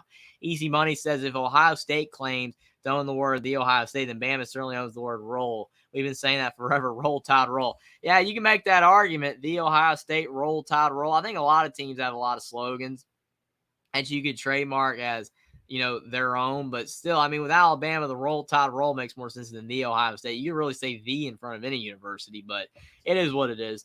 Easy Money says Jeff is cool, bro, on the Texas rolling. Easy Money says that Texas tornado is turning that Miami hurricane into a tropical depression. And that's funny right there. I mean, I think you look at Miami overall. I mean, again, they're a good team. They're a really good team. They're not a fluke. What they did in the ACC was unmatched. They were really good this year. But when they struggled in basketball games, they had a few bad games in the ACC. And I'm not saying they're playing bad here, but they couldn't make threes. And Isaiah Wong's had some good looks, and he's not making the shots. And I think that's the key. Texas is making way more of their threes than Miami. Texas is making more shots. This game's going to come down to who makes more shots. And right now, throughout this whole entire game, first and second half, the first 25 minutes of this game, Texas is making more shots. So can Miami find a way to be able to slow down Texas's three-point shooting? I don't know if they can, but it's going to be interesting. Coach Robinson, thanks for being here. Coach Robinson says, go Canes. Yeah, Miami, good basketball team. They're going to have to find a way to slow down Texas, though, and I think they can do it. They have a lot of time left in this game. All it takes is a big run from Isaiah Wong or Nigel Pack to get back in this game, and I think they still could come back and win, but Texas right now hitting every big shot and making life really difficult on the Miami Hurricanes. But it will be interesting to see what happens. But again, thanks for being here, Coach Robinson. Easy Money says, yeah, Ohio State recently came up with they own the word, or they want to be called the Ohio State University laughing aloud. Yeah, it's funny. It was all over the news when that happened, but it was really funny with the Ohio State. I mean, they trademark an adjective. I mean, hey, whatever works. It's pretty cool if that's what they want to do. But right now, Nigel Pack will be going to the free throw line with his team down 12. It will be interesting to see if he can hit both free throws and start the rally for Miami. They said Big 12 team has reached Final Four in each of the last 4 NCAA tournaments, and number 2 Texas is the last remaining Big 12 team, even though they're going to be going to the SEC really soon. And Miami is seeking the first ever Final Four. So you guys were right earlier. It will be Miami's first Final Four. And again, Florida Atlantic and San Diego State in their first Final Four. So much chaos this March Madness. You got to love it. It's been awesome. But 14:41 to go in the second half, and Nigel Pack at the free throw line for 2 free throws. He's a pretty good free throw shooter. He has 11 points in this game, 5 of 8 from the field, and he hits the first. So it's 59-48. Easy Money is not going so good for y'all, Coach R. That's funny. Nigel Pack at the line for the second free throw to try to cut this lead down to 10, and he knocks it down. So it's 59-49. Miami hanging on the cusp of danger territory, trying to stay in this game. They're in the danger zone, though. You don't want to fall behind by too much. If you let Texas get up by 15-plus points, it will be really difficult for Miami to come back. They're still hanging around, only down by 10. Couple stops, couple scores for the Hurricanes to get them right back in it. But Texas with the ball, they've been playing really good basketball. And Sir'Jabari Rice pulls from deep, from behind the three-point line, a 30-foot-plus three, and he knocks it down. 62-49. That was an NBA level three. That was a Stephon Curry kind of shot right there by Sir'Jabari Rice. What a shot. 62-49. 14 to go in the second. Largest lead for Texas. And they do call a foul on Christian Bishop on the drive. Jordan Miller doing a really good job for Miami, trying to draw some fouls because Miami can make shots. But what a deep three by Sir'Jabari Rice. That was a deep three. He's having a really solid game. 62-49. 14:04 to go in the second half. In Miami, no free throws because it wasn't on a shot. Neither team's in the bonus yet. Isaiah Wong with the basketball. He's driving in, and they call another foul on Texas. Wong drove in, and they call a blocking foul on Marcus Carr. So right now, Miami's strategy is to draw some fouls on Texas.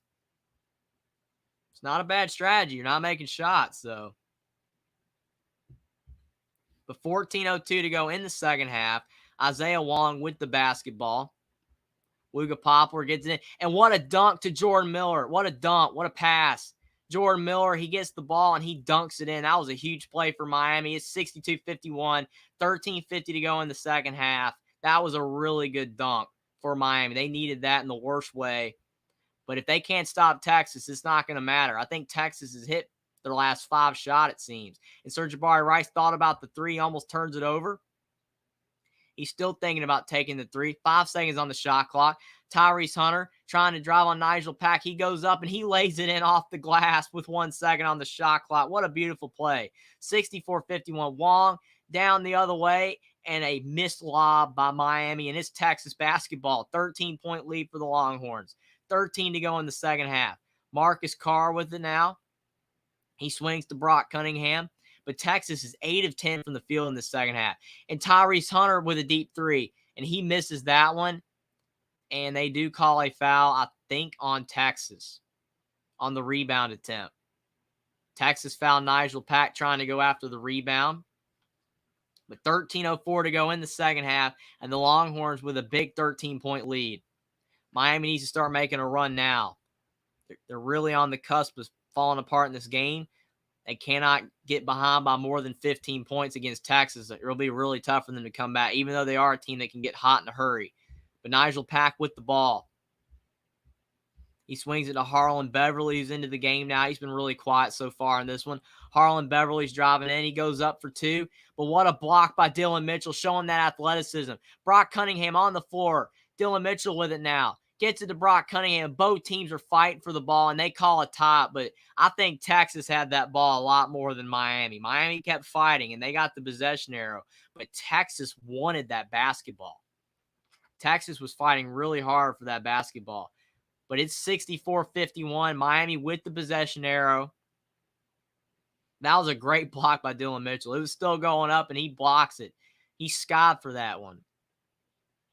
And he goes to the bench to get a rest. 12:37 to go in the second half. I think the length of Texas is really bothering Miami, and the Hurricanes just aren't hitting some threes right now. It's been really tough sledding in the second half for the Hurricanes. They're still hitting a lot of shots, but they're just not slowing down Texas. And they're not able to hit threes to get back in this game so far. But still 12:37 to go, a lot of time. But Miami will be inbound in the basketball. The refs were talking about something, trying to figure something out. But Miami, to inbound the ball. Wooga Poplar trying to inbound it. He throws it off the back of Timmy Allen, and you saw that play coming a mile away. Since Texas had nobody on the inbounds, that's the classic throw it off the back and dunk it in. Not a smart play by Texas. You got to have a guy on the ball because they're going to throw it off the back. What a play by Wooga Poplar. And they almost get a steal. But Texas retains possession. Brock Cunningham with the ball. Back out to Tyrese Hunter. Tyrese Hunter trying to drive, kicks to Timmy Allen. 5 seconds on the shot clock. Timmy Allen with the step back too, and he gets fouled by Miami. A lot of fouls in the second half, a lot more than there were in the first half. But what a play by Wooga Poplar to knock it off of the back of Timmy Allen, get the ball, and dunk it home. That was a really smart play. Rodney Terry was not happy with that one. But 12:08 to go in the second half. It's 64-53, and Texas will be shooting 2 free throws. Poplar now has 3 fouls. Timmy Allen at the line. He's got 12 points and 2 assists in this game, so he's already over his season average in points per game, and he does miss the first. So Texas missing a couple free throws in the second half. That could help out Miami creep back in the game. Will be interesting to see if Miami can take advantage of Texas missing some free throws. But Timmy Allen, he'll have another free throw. He is having a solid game. But the Longhorns up by 11 on Miami. The Hurricanes, they've been playing well at times in this game, but they've really struggled to slow down the Longhorns' offense. Timmy Allen at the line for that second free throw. He shoots it up, and it drops in. Hits a lot of iron, but it goes down. 65-53. 12 to go in the second half. Norchad Omier and Wooga Poplar both at 3 fouls for Miami, so a little bit of foul trouble there. But the Hurricanes do have a lot of depth, not at the post position. They need Omier in the game. But Nigel Pack driving in. He tried to kick to Omier and a turnover. What good defense by Texas. And now Arterio Morrison in the lane. He drives out of control, and he misses the shot. Miami's running the floor now. Isaiah Wong takes the pull-up three, and Wong's three goes in and out. These are shots he normally makes, and they call a foul on Miami on the rebound attempt. 11:37 to go in the second half. And Texas up 12 at the under 12 timeout. The Ohio State for the win says, "What's up, easy money? Sorry about your Crimson Tide. You seem extremely confident they were going to win it all this season. NCAA tournament is so unpredictable and crazy." You're 100% right. I think that a lot of people, even besides easy money, thought Alabama had a great chance to win it all. They were playing great basketball, but then they just ran to San Diego State and they played great defense. And unfortunately, Brandon Miller just had a game where he shot 3 of 19 from the field. He's a great player, but that's the difference between football and basketball. Sometimes your stars in basketball don't make shots, but in football, the athleticism and talent sometimes is just enough to always win. Easy money says Bama could really trademark roll. I've been saying that before Ohio State student could spell the laughing out loud kid. That's funny. Be honest, I'm extremely impressed by how well Texas is playing without Dylan Disu. For sure. I mean, Dylan Disu, he averages 9 points, 6 rebounds, but more importantly, he's a great rebounder, just a great hustle player for Texas. But I think what's making Texas not really lose Dylan Disu too much is the fact Dylan Mitchell, who's been out with an injury for the last few games, he's back now. And Dylan Mitchell is playing great. He's blocking shots. He's kind of filling that Dylan Disu role. Dylan Mitchell's really doing a really good job of blocking shots, rebounding the basketball, doing all the hustle plays that Dylan Disu would normally do. So they're not missing Dylan Disu when you've got Dylan Mitchell. One of the Dylans is on the floor. I think if Texas was missing both Dylans, then I think they would be really struggling in that aspect. Norchad Omier probably would be having more success in this game.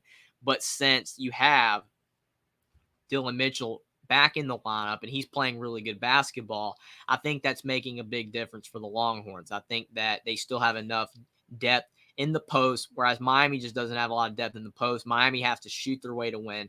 Texas has more offense, but Texas is making shots as well, and that's definitely why they have the lead. Jeff says, wow, what a three, 100%. Texas has hit a lot of big threes. Easy Money says, V Ohio, yeah, you got that right. San Diego State ruined my party. Congrats to them, especially for their outstanding defensive play. That's all right. At least Nate Oates has is relevant. Yeah, Alabama is definitely relevant. This March Madness has made a lot of teams relevant. Indiana's more relevant now than they've been in a while. Alabama's getting relevant. Florida Atlantic's really relevant. San Diego State, a lot of teams are relevant. So it's definitely better to be relevant than not in the tournament. No one's talking about you except negatively. Easy Money says, yeah, I actually picked Bama versus Texas in the championship at the beginning of the tournament. San Diego State ran parade. Now I don't see anyone stopping UConn. They've been most impressive. Yeah, I agree. Again, as we've said earlier with UConn, they're the most talented team right now left in the tournament. You can make an argument for Texas to be a little bit more talented. The way UConn's playing, their talent's playing the best of any team in the tournament. And I think overall, if you look at the way UConn's playing, if they can keep up the level of play, I think they have a great chance to potentially find a way to be able to win the whole thing for their 5th time. UConn's playing really good, but they have to keep it up for 2 more games. The Ohio State says, yeah, Easy Money is really difficult, as I've said before, for the overall number 1 seed to win it all. Now, Brandon Miller's just way off on Friday, and to be honest, Alabama was a bit overhyped. Yeah, I mean, I don't know necessarily if they were overhyped. I mean, you have a really good point, Ohio. I think they potentially could have been a little bit, but I just think overall they just couldn't make shots. And Alabama, when they couldn't make shots, was definitely beatable, and they just didn't make shots against San Diego State. Just like right now, Miami's struggling to make shots as well.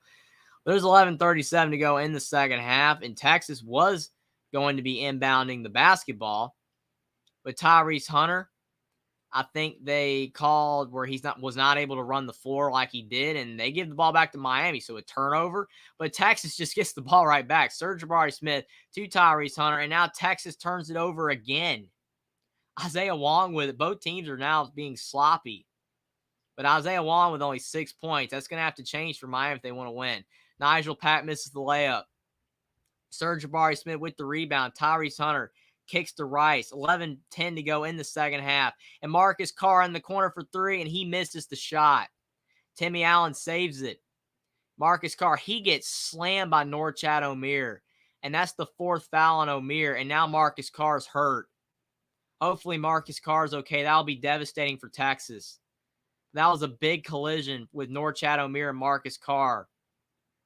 They were going for the basketball.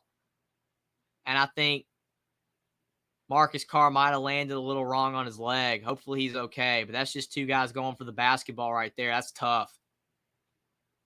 But Marcus Carr, he's clutching his hamstring. That would be a really devastating loss for Texas. He's gotten up. He's trying to tough it out. But you can tell he's definitely in pain.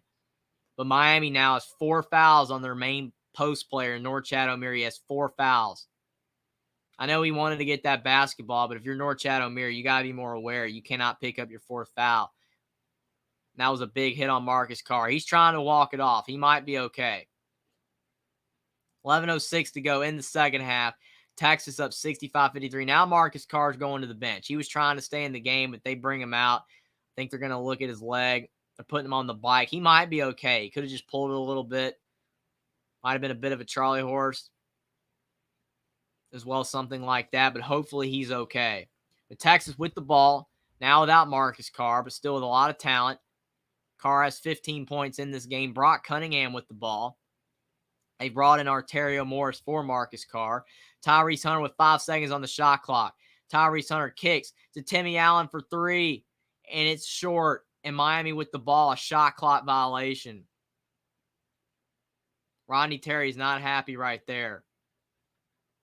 10:45 to go in the second half. It's 65-53 Texas over Miami, and the Hurricanes need to start making some shots and quick. They were 11-25 from 3 in the Sweet 16. They're 2 of 5 in this game from 3. They're not taking a lot of threes, and they're not making a lot of threes. They might have called a foul on Brock Cunningham on that drive. I think they did. Maybe got his hand on the arm. So Miami will be shooting some free throws. Jordan Miller initiated all that contact, though. That's one of those really tough plays as a defender because he's driving in. He uses a little bit of elbow, but you get the foul. That's tough. But Jordan Miller at the line. Brock Cunningham really does not like the foul. But now you've got Marcus Carr coming into the game. He looks to be okay. Still a little hobbled, but he wants to play for his team. But Jordan Miller, he's got 16 points in this game. He's been the main bright spot for Miami in this game. He drove with reckless abandon in the paint and got the foul call, and he hits both free throws. So Miami only down by 10, 65-55, 10:35 to go in the second. In Texas, they've been in cruise control in the second half, but Miami's still hanging around. If you're Texas and you want to win this game, this would be the time to just put your foot on the gas and pull this one out. But Miami will do everything they can to hang around. How efficient will Marcus Carr be now that he's a bit injured? That will be interesting. Where's the offense going to come from for Texas? Timmy Allen on the left block. He goes up, and he misses the shot, but they call a foul on Miami. There's been a lot more fouls in the second half than there was in the first. And both teams are getting frustrated, too, because they were getting away with these fouls in the first half, but they're not in the second. But Timmy Allen was driving in, and he goes up. And he used a little bit of offensive contact as well, but he gets the call. So they called it the same way that they called it on the other end when Jordan Miller was driving. But now Timmy Allen has 2 free throws. He has 13 points and 3 rebounds in this game so far. He has missed a free throw already in this one, but he does hit the first. So it's 66-55 Texas, 10:14 to go in the second. And Timmy Allen will shoot another free throw. He's got 14 points now. Definitely complimenting Marcus Carr's high level of play in this game for Texas. And Marcus Carr's got 15. And now Timmy Allen is 15. So the 2 stars for Texas with 30 points. They showed Teddy Allen, Timmy Allen's brother, in the stands. But another hard collision. Oh, man, both these teams are going crazy in this game. Bensley Joseph drives in for Miami, and he takes a lot of contact. Now Dylan Mitchell and Bensley Joseph are hurt because Dylan Mitchell went up to try to block, and Bensley Joseph undercut him a bit on the play, and Dylan Mitchell lands right on top of him. Both players are banged up hard. You got to applaud the effort by both of these basketball teams. You can tell they really want to advance to the Final Four, but you got to be careful. You don't want to get hurt either. 10:09 to go in the second half. Both players seem to be okay. That was a really hard fall for both players. Bensley Joseph, he's at the line for Miami. He's 2 of 4 at the line in this game. His only points in this game are the 2 free throws he made. But his first free throw is good. It rattles in. 67-56. So he's now 3 of 5 at the line. He'll have one more free throw to try to cut Miami's deficit back down to 10. And his free throw is up, and it's no good. So he's shooting 50% at the line in this game. Not ideal, but Miami with the offensive rebound. That's big for Miami. Driving in, and they call another foul in Texas. Jordan Miller is driving out of control in this game. Jordan Miller is doing everything he can to get Texas in foul trouble. He's driving in. It looked like he traveled. But he drove in. At Timmy Allen, he was holding him a little bit, which caused him to stumble. So I think the refs did get that right. Timmy Allen should not have reached in. You got to be more disciplined on the defensive side of the ball. But Miami will now have more free throws. So Texas is allowing Miami to get some free points at the stripe. And Jordan Miller, he's been perfect in this game. 7 of 7 from the field. 3 of 3 from the free throw line. He's got 17 points. and he knocks down the first free throw. So it's 67-57. 10 to go in the second half. And Jordan Miller at the line, trying to stay perfect from the floor. And his second free throw is good. So he has 19 points. 7 of 7 from the field, 5 of 5 from the free throw line. And it's 67-58. But Miami's still 2 of 5 from 3. They are not shooting threes in this game. They were 11 of 25 in the Sweet 16, 2 of 5 in this game. Really interesting to see how they're not shooting a lot of threes when they're usually a team that is so reliant from the three-point line. But Jordan Miller been the biggest bright spot on offense for Miami, with Texas up by 9, 9:45 to go in the second half. And they call a foul on Miami now. This game in the first half, both teams were running the floor and there was so much offense, but now there's just so much fouls going on. A lot of contact. It is definitely slowing the game down. And I mean, you got to give Jordan Miller a little bit of credit. He did get all ball on that play. I mean, he reached in and he might have got a little bit of body, but he did get all ball. And Timmy Allen will be shooting 2 free throws. Unless he misses the first, because it is a 1-and-1. He's at the line. He's 3 or 4 at the line today, and he knocks down the first. This is definitely a free throw match right now. 68-58 Texas, 9:44 to go in the second half. Timmy Allen, he's got 16 points now, so he's now the leading scorer for the Texas Longhorns. And he's at the line for the last free throw, and he does miss the last free throw. So it's 68-58, 9:40 to go in the second. Now Miami's running the floor. Bensley Joseph, he's driving in, and he lays it in. 68-60. Finally, there was not a foul call on a possession. 9:30 to go. Tyrese Hunter with the ball for Texas, trying to slow this thing down a bit. Longhorns up by 8, still with a pretty decent lead, but Miami is creeping back in a little bit. Timmy Allen with the ball in the left block, driving on Bensley Joseph. And Timmy Allen, he misses the shot. Miami with the rebound. Hurricanes down by 8, trying to run the floor. Isaiah Wong. He dribbles in, drives back out, and he's driving in again on Timmy Allen. He takes a step back too. Might have been a bit of a push-off. They did not call it. Marcus Carr with the ball. There's been a lot of contact in this game. Marcus Carr down the floor to Dylan Mitchell for the slam dunk. What a play. Dylan Mitchell, so talented. What a pass by Marcus Carr. Dylan Mitchell's been the unsung hero in this game, filling in for Dylan DeSue. And it's 70-60 Texas. 8:40 to go in the second half. Now the offense is starting to pick back up again. Isaiah Wong, he's driving. And he takes his tough step back too. He knocks it down. 70-62. What a shot by Isaiah Wong. He's a really good player. Has not had his best game so far. He only has 8 points, but maybe he can get going for Miami at the end and make this one interesting. 70-62. 8:10 to go in the second. And a turnover for Texas. Isaiah Wong, he takes a 3, and he misses the shot. And Wooga Poplar, he wildly goes up with the ball, and he gets fouled. Smart play by Poplar. That was a great pass from Marcus Carr to Dylan Mitchell.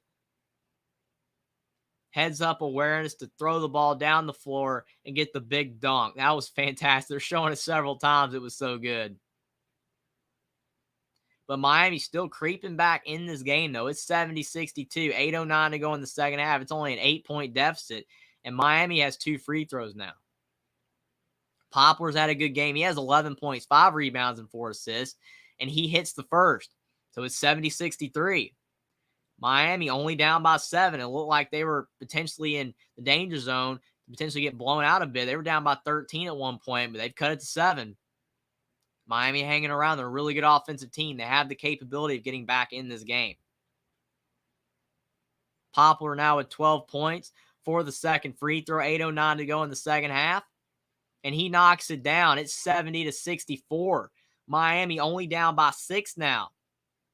Norchad Omier, who has 4 fouls on the bench for Miami, clapping, trying to build his teammates back up. It's only a 6-point game. Texas is 5 of 8 at the line in the second half. Miami's 10 of 12, but now they call a foul on Miami. Serge Jabari Rice is going to be going to the line. This game has become a foul fest. Both teams are fouling uncontrollably right now. I mean, the physicality is unmatched. You got to give both teams credit for that. But the first half had a lot more fluidity to it. The second half's been bogged down by a lot of fouls. And Sir'Jabari Rice, he's going to have the last 1-1 in this game. Because after this, Miami will be in the double bonus as well. Texas is already in the double bonus. Sir'Jabari Rice has 11 points.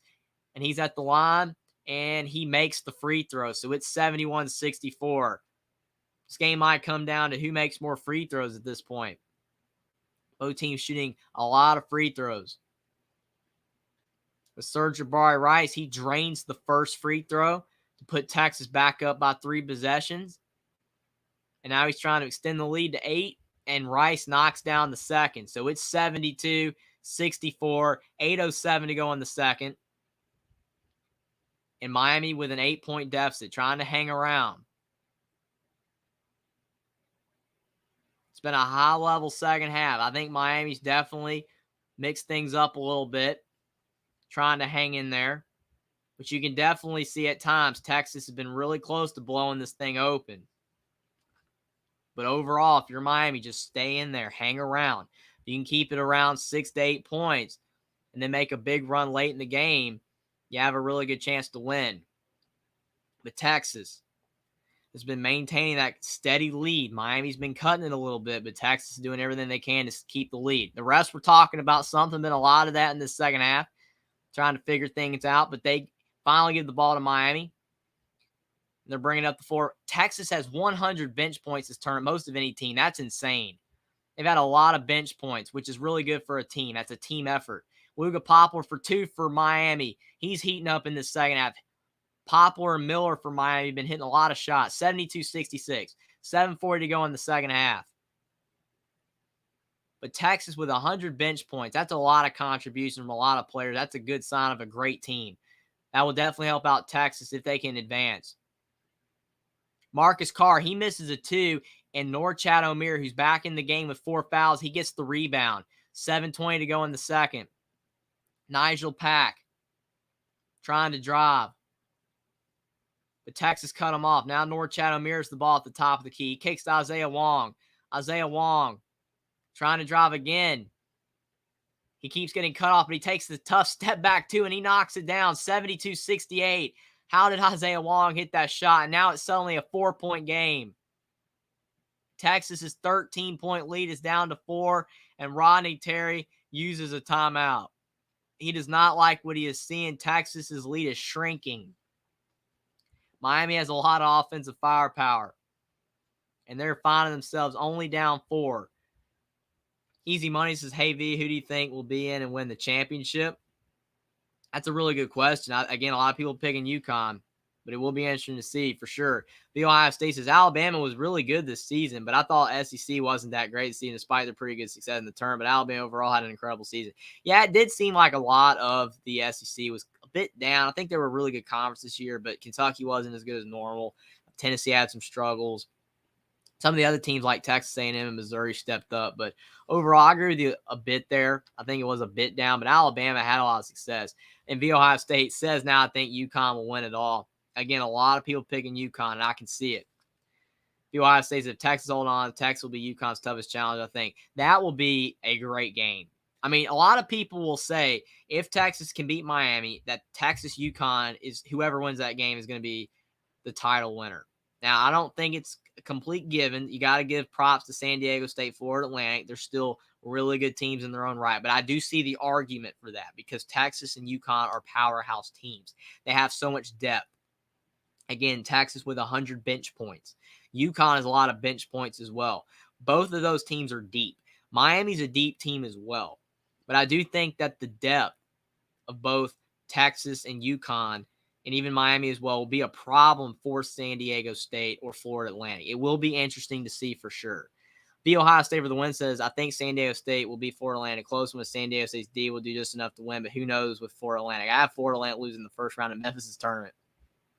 You know, the thing is, the Ohio State, I don't think picking Memphis was a bad thing. Memphis lost by 1.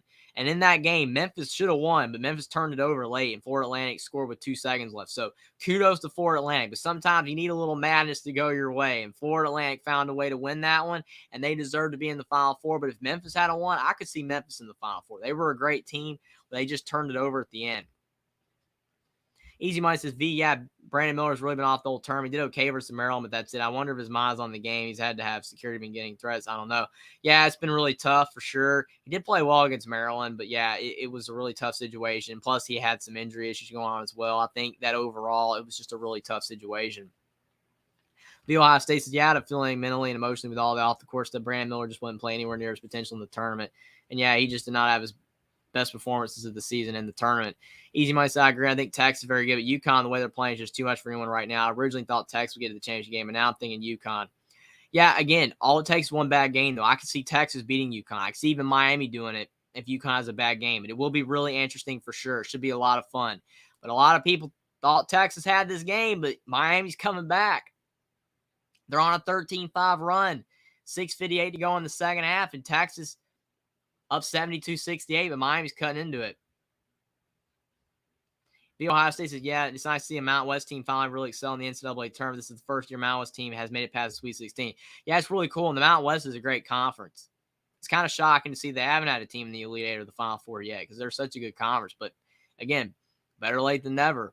And San Diego State's going to be joining the Pac-12 soon, it seems, so they had to get it done now for it to be in the Mountain West. Tyrese Hunter with the ball being hounded by Nigel Pack. Timmy Allen, he turns the basketball over. Miami with the ball, driving it down the floor, only down by 4. Nigel Pack thought about the 3. He does shoot it, and he has his 3 go in and out, and the ball's off of Miami. That is a big miss. Nigel Pack had the 3. It was literally in and out, and that would have cut the lead down to 1. Miami is doing everything they can to get back in this game. The Hurricanes are really being a force right now in the second half. That was a good look for Pack too. But Texas can hold their breath, still up by 4, 6:30 to go in the second half. And Tyrese Hunter with the basketball. He swings to Sir'Jabari Rice. Now to Christian Bishop at the top of the key. Back to Rice. 0 field goals for Texas in the last 2.5 minutes. Now to Bishop on the right block. Tyrese Hunter for 3 on the kick out. He misses the shot. Norchad Omier with the rebound. Texas gone cold a little bit. Nigel Pack, he lays it up and in. And Miami's only down by 2. 72-76 to go in the second half. I wouldn't completely call this a meltdown because Miami's so good, and Texas, you finally felt they'd eventually start missing some shots. But Texas had a 13-point lead, and it is vastly evaporating. Timmy Allen's driving in. He takes the short 2, and he misses another shot. Texas can't buy a bucket now. Miami with the ball. The tide is completely turned on this game. Isaiah Wong with the ball. He's been starting to make some shots in this second half. He backs it back out. 5:30 to go in the second, and Miami's on a 10-2 run in the last 3 minutes. Wong, he's driving in. He kicks to Omier for the layup, and it's a tie game. 72-72. 5:26 to go in the second. And Texas is letting Miami score over and over. What a play by Norchad Omier. It might be an and-1 as well. I think it might be. That was a really good pass from Isaiah Wong to Norchad Omier. And Norchad Omier is at the line, and he knocks down the free throw, and Miami's in the lead. 73-72, 5:26 to go in the second. And again, Miami can get hot at any time in a game. That's why no lead is safe on them. First lead for Miami since it was 21-20 in the first half. Sir'Jabari Rice with the ball. Ever since Marcus Carr got a little banged up, the tide has turned, it seemed. 13-2 run for Miami in the last 3 minutes. Marcus Carr gets it to Bishop. Out to Timmy Allen. Over to Tyrese Hunter for 3. And Tyrese Hunter with the big shot for Texas. The Longhorns are back in front. 75-73. 4:50 to go in the second. What a shot by Tyrese Hunter. All the momentum was on Miami's side, and that was a huge shot. Isaiah Wong with the ball now for Miami. It's getting interesting late. Wong's driving. Wong takes the tough 2, and he knocks it down. 75-75. What a game.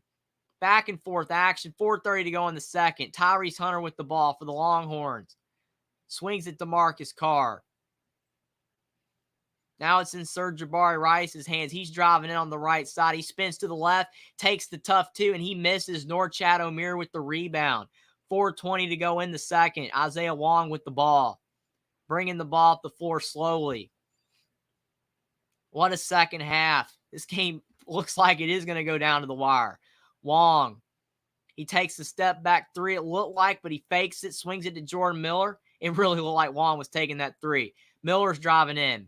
He goes up for two, and he gets fouled at the under 4 timeout. We have a tie ball game, and Miami will have some free throws out of the timeout. What a game. 75-75, 3:57 to go in the second half. Jackson Johnson said if Texas keeps it up, they will have to make Rodney Terry the next head coach. Hopefully, Miami can make a fantastic comeback.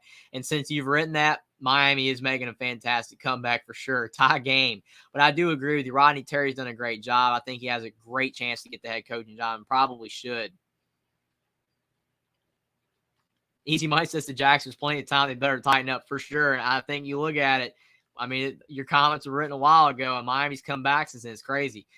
Ohio State says, I think regardless of how the rest of the tournament plays out, Rodney Terry should get over the Texas full-time head coaching job, and it should be up to him to decide if he wants it or not.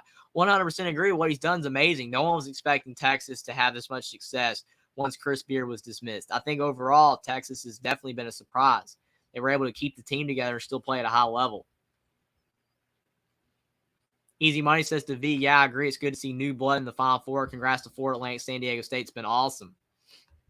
The Ohio State says as well, Rodney Terry's been nothing short of remarkable, taking over, having Texas handle everything after the Chris Beard stuff and be this good even throughout the NCAA tournament. It's been amazing. I mean, yeah, there's a lot of talent on the team, so it makes sense.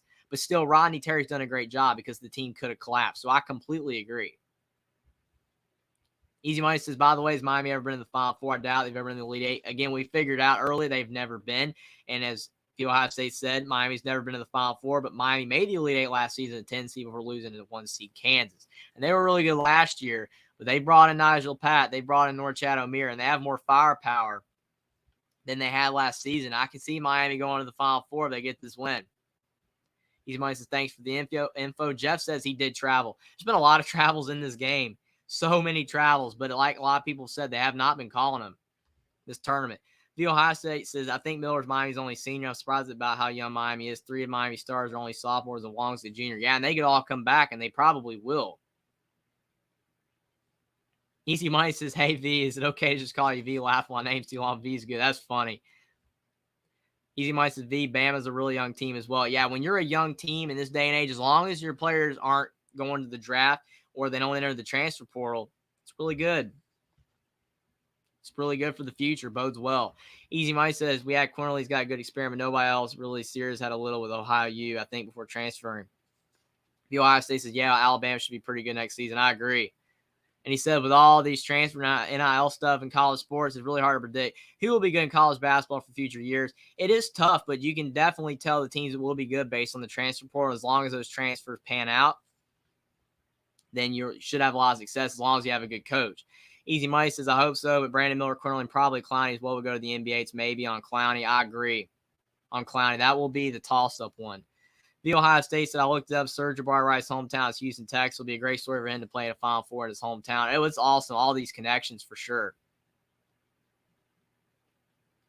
The Ohio State says this game could end up in the 90s as the final score.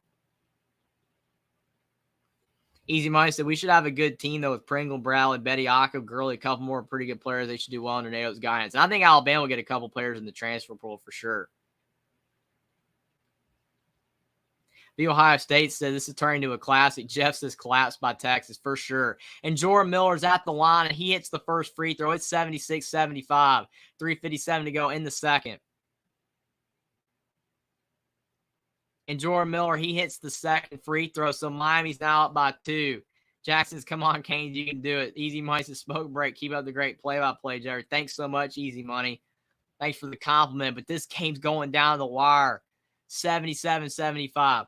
3:40 to go in the second half. Marcus Carr with the ball at the top of the key. Marcus Carr, he thought about taking the step-back shot. Kicks to Tyrese Hunter. Now Carr's driving again, but good defense from Miami. Tyrese Hunter for 3, and he misses this time. But Timmy Allen kicks it out. Marcus Carr's driving in. Now out to Serge-Jabari Rice. They're pump faking everywhere, and Rice lays it up and in. 77-77. What a play by Serge-Jabari Rice. Easy Money says, Jackson looking good for you. Another good game, too. Jackson says, let's hope Miami wins. He's really going for the Canes, but it's 77-77. Either team with a great chance to win. Texas was up 13, but Miami has fought back in this game. Isaiah Wong driving in. He lays it up. He misses. He tried to lay it up again, and he still missed. Now both teams are scrapping for it, and it's Texas basketball. It goes off of Miami. Easy money to good luck, Jackson. I'm not a fan of either, but I'll pull for you. Get all new blood in the Final Four instead of course, UConn. Texas is technically new blood as well, even though they've been there before. They haven't been in a long time. But to your point, if you want 3 of the 4 teams to have never been in the Final Four, then Miami is definitely the team to root for. But again, this is a high-level game. Whoever wins, this has been a classic game as well. All these games have been great. You cannot beat this. 77-77. 2:50 to go in the second half. Marcus Carr with the basketball. You can tell he's still a little banged up. He doesn't have the burst he had earlier in this game, but he's got the ball. He's trying to drive. He takes the tough 2, and he's a little short, but Brock Cunningham with the rebound. Kicks to Sir'Jabari Rice for 3, and he misses. And Miami with the rebound. Nigel Pack with the ball. 2:30 to go in the second. 77-77. Now Isaiah Wong. He's got the ball. Kicks to Jordan Miller. And now Miller, he's driving in. They call a blocking foul. That's a tough call. But Timmy Allen was moving. That's a tough call, but they call a block there. Clint Moses is here. Thanks for being here. Clint says, go Beavs. For sure. In this game, man, somebody's going to be a really happy person, whoever a fan of either team or a bet you got on either team. This is going down to the wire, but someone's going to be real happy and someone's going to be really upset. But Timmy Allen now has 4 fouls. That's interesting for Texas, but Miami's at the line. But thanks, everyone, for being here. Like the stream down below. Subscribe to the channel if you guys are new. Share the stream out on social media. But thanks, everyone, for being here. Texas 77. Miami 77. And Jordan Miller at the free throw line. He has not missed a shot today. No free throws, no field goals. He's been perfect from the field. 2:19 to go in the second half. And Jordan Miller will have 2 free throws. 2:19 to go in the second half. Tie game, 77-77. Miller with the first free throw, and he knocks it down. 78-77 Miami. Easy money says go Canes, but you'll definitely never hear me say that in football laughing out loud. That's funny. Clint says Big 12 basketball is the best conference versus down ACC this year. Yeah, it's crazy, and Miami could win. Miller, he hits both free throws, so it's 79-77. Easy money says, looky here, what a game. I mean, you can't ask for much more in the Elite Eight. What a game earlier, even with the ending with Creighton, San Diego State. And now you've got Texas, Miami. 2:10 to go. Marcus Carr with the ball. And Sir'Jabari Rice gets it to Timmy Allen on the right block. Timmy Allen's driving in. He tried to kick in the corner to Marcus Carr, and there's a turnover. Miami basketball. Bad pass. And easy money said the last Big 12 may get eliminated. There's a chance right now. Texas with a costly turnover. Isaiah Wong with the ball. He faked to Nigel Pack. He's driving and takes the short 2. And I think they call an offensive foul on Wong. Wong thought he had a 2.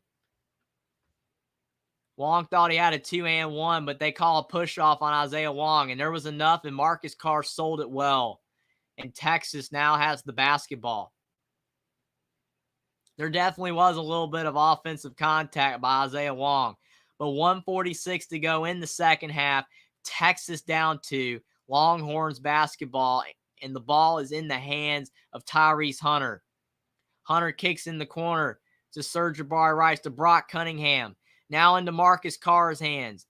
Marcus Carr's driving in with the step back 2. And he knocks it down. 79 all. 1:20 to go in the second. Easy money is another epic game. It's going down to the wire. Back and forth. Nigel Pack has the ball now. 1:10 to go in the second. 15 seconds on the shot clock. Pack at the top of the key, guarded by Tyrese Hunter. He's rejecting all screens. He's trying to make a move. Pack for 3. And Pack misses. Not a good shot. And Timmy Allen with the rebound. I think they call a foul on Miami. Jackson said, remember when the Big Ten had a down year in 2017-18, the Michigan made it to the Natty? I wonder if we see something similar with Miami. We could. That could be the case. I remember that year because the Big Ten only got 4 teams in the tournament. Nebraska had like 23 wins and missed the tournament because the conference was weak. But Michigan made it to the championship game, lost to Villanova. It was crazy. But they call an over and back foul on Norchad Omier. And that is his 5th foul. That definitely is an over and back if I've seen one right there. I mean, you got to give him credit. He's trying to go for the ball, but Brock Cunningham, he's boxing him out, and Norchad Omier gets his 5th foul called on him on an over and back. And it's 79-79, 1 minute to go in the second.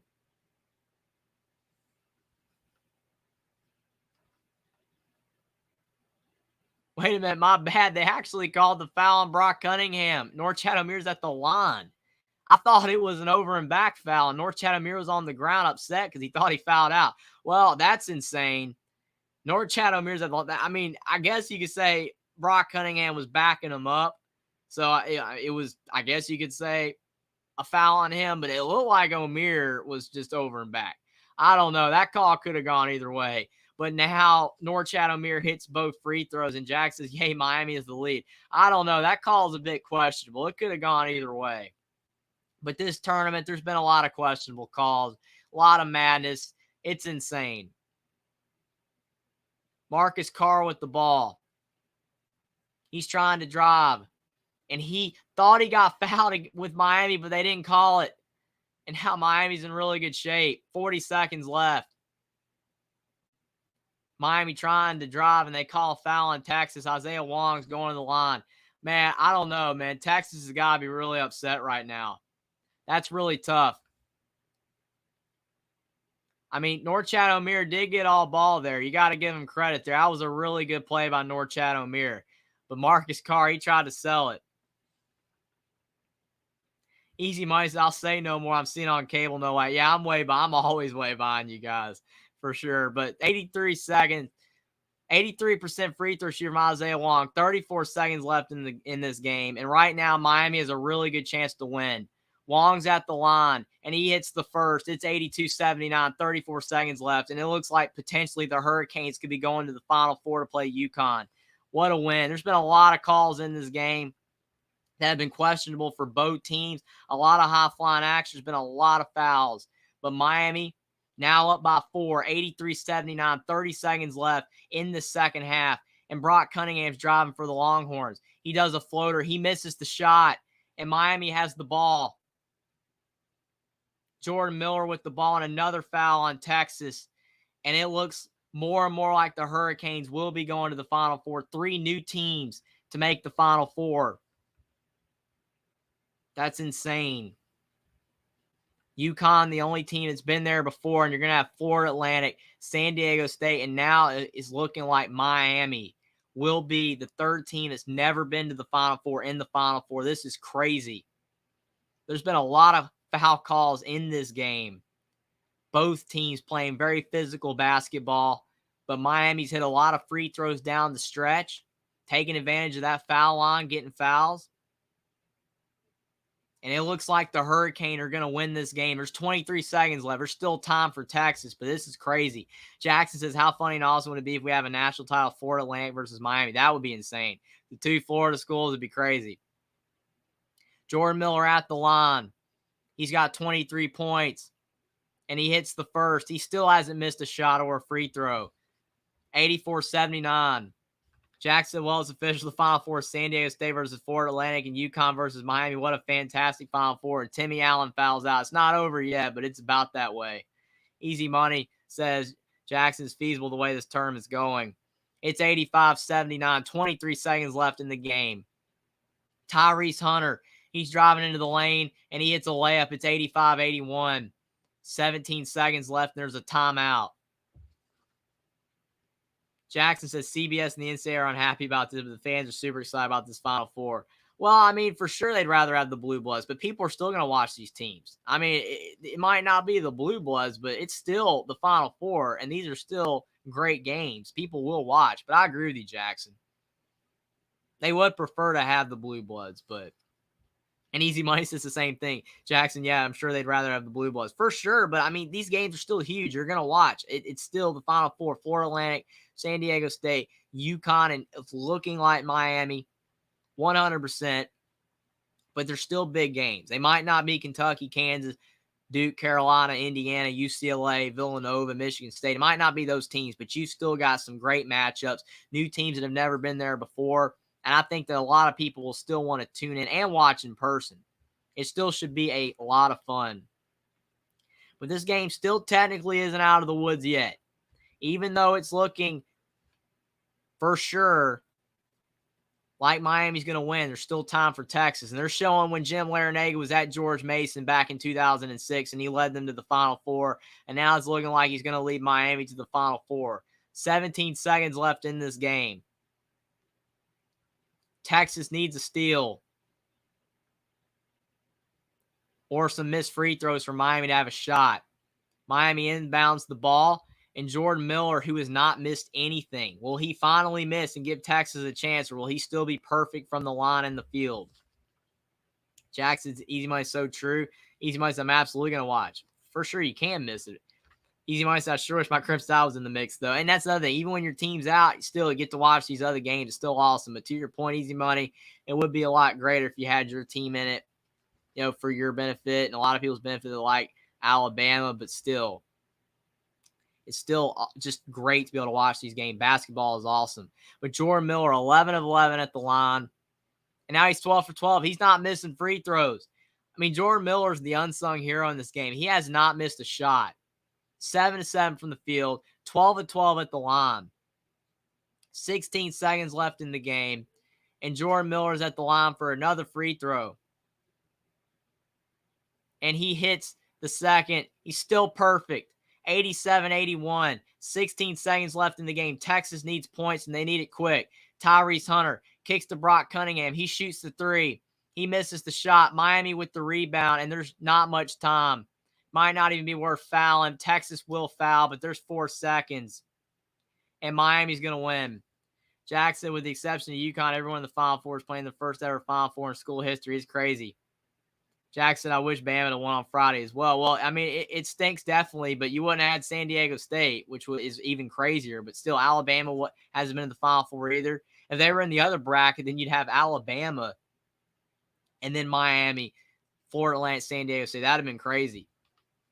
But all these new teams, it is so awesome to see. These teams are playing so well. March Madness has delivered.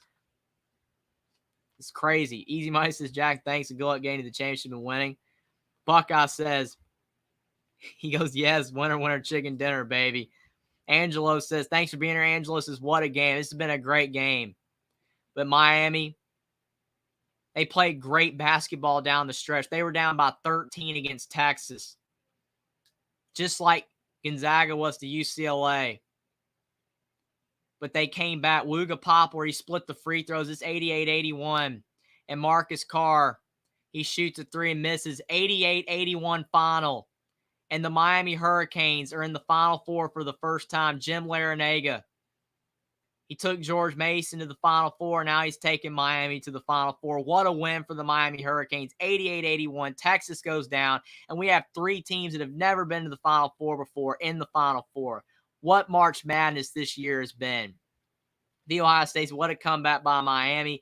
Easy Money says Miami wins 88-81. Congrats, Jackson. Good luck throughout. And Buckeye Mike's the easiest $25 I've ever won. But what a win. First Final Four appearance in school history, an 88-81 win over Texas. What a game. Miami made their free throws. They made shots. Easy Money says Miami scrappy. They don't give up for sure. But it definitely goes to show you when you're down and you're a team that can make shots, make threes, make free throws, you can come back and win. That's what Miami did. They looked down and out, but they never gave up, and they came back. The Ohio State says this is the first men's Final Four where the high seed level is a 4 seed. No 1, 2, 3 seed in Final Four is amazing. I don't know. I think that might be true. I think that's true of the Ohio State. Buckeye Mike says, now I just need UConn to win it all. Well, definitely that would help out Buckeye Mike.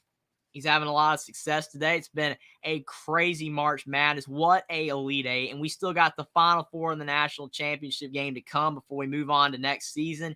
It should be awesome. We have San Diego State, Florida Atlantic, and now Miami and UConn. A lot of people think UConn's going to win it all because of the way they're playing, but it's going to be really interesting for sure. Edwards here, he says, and I said Miami is dangerous. Easy Money says, anyway, later, y'all. Great show, Jeffrey. Bye, everyone. Take care. Y'all stay safe. Thanks for being here, Easy Money. You're awesome. Buckeye Mike's UConn's a 3 or 4. They're a 4 seed. The Ohio State's in 2011. We had a 3, 4, 8, and 11 seed in the Final Four. But I think this is the first Final Four where no number 1, 2, 3 seed are in. I think so as well. I don't think there has ever been a year like this one where you have the 4 seed is the highest seed. Usually there's one higher than that. But it's been a great March Madness. You cannot beat it. It's not over yet. This Elite Eight was awesome. All 4 games were great. Even the one that was a blowout with UConn and Gonzaga. The other 3 games were all close. They were all classics, and we'll remember them for a long time. But what a win for Miami, 88-81. Over Texas, a huge win. This was a great game. Thanks to everyone for being here. Like the stream down below. Subscribe to the channel if you guys are new. Share the stream out on social media. But thanks to everyone for being here. You guys made this an awesome stream. This was a great game. What a game for Miami beating Texas. This was a fantastic game all around. March Madness has been awesome this year, and I'm looking forward to the Final Four. I will be back at least to live stream one of those games. I'm looking forward to it. But thanks for being everybody. You guys are awesome. These games have been fantastic. March Madness has been awesome. And thanks for being here, everybody. Miami with the 88-81 win over Texas. It's been